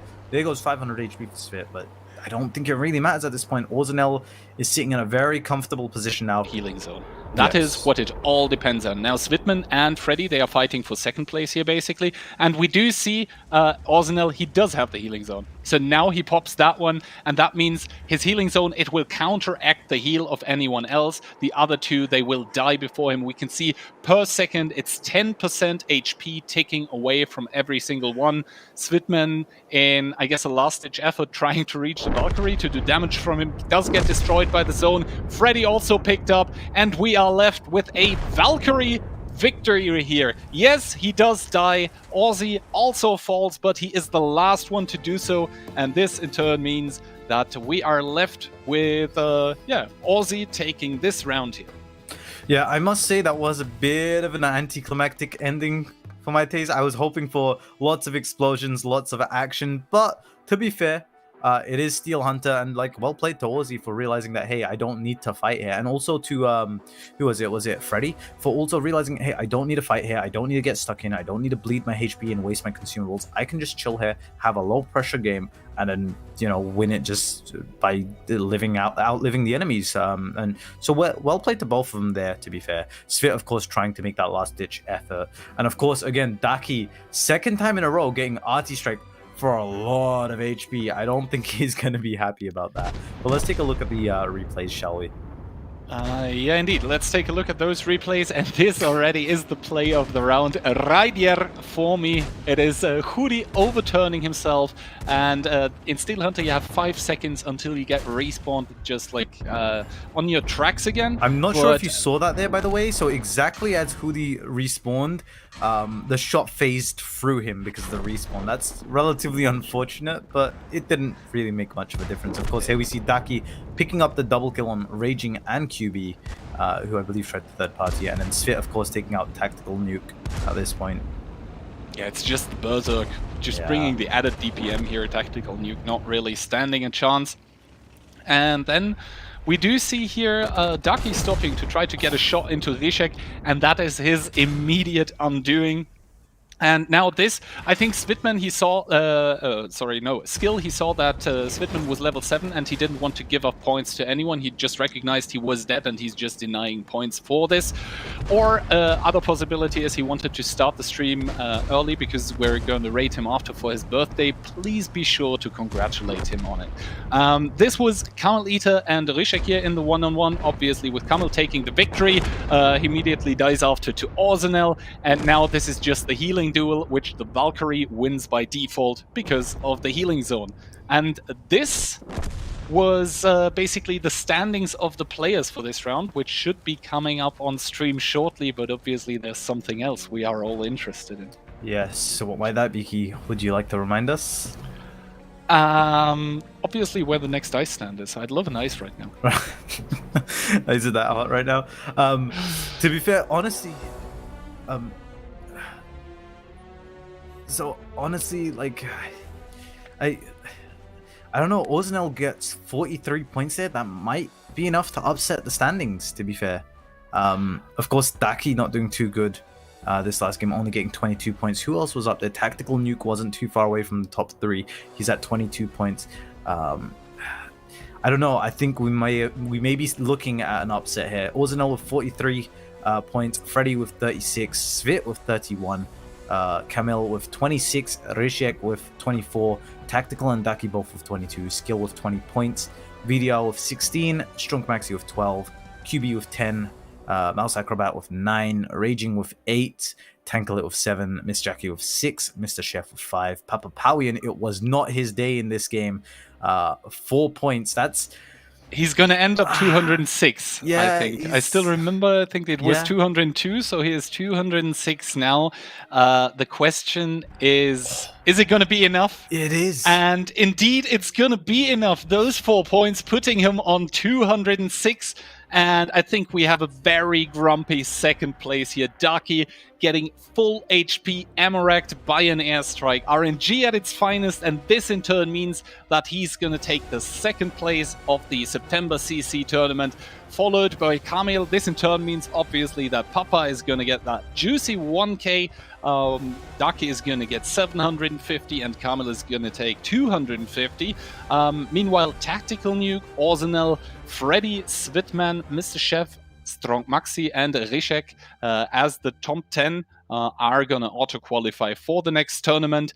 And on the second half of the leaderboard, it's going to be Raging, who did put a valiant effort in with the Variac. Very often you love to see it, but yeah, he's going to be the first one missing those juicy top 10 spots. I think that's what he was referring to when he told me earlier. He told me maybe like an hour before stream that he was going to do a bit of trolling. I think that's what he was referring to, just going full Variac every single game and just W King people. But hey, I mean, he was just shy of top 10, so, you know, it wasn't all bad. Like, it did work out better than he was probably expecting, to be fair.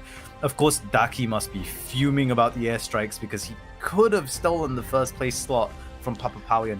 Papa Powian just a notch above right there, honestly. The 7-kill game and plenty of perfect examples of just coming in and taking the kills just when it was needed, sort of thing. Like, for example, in Azajir, when he just came in straight over the top and finished off a target as soon as they finished off another enemy.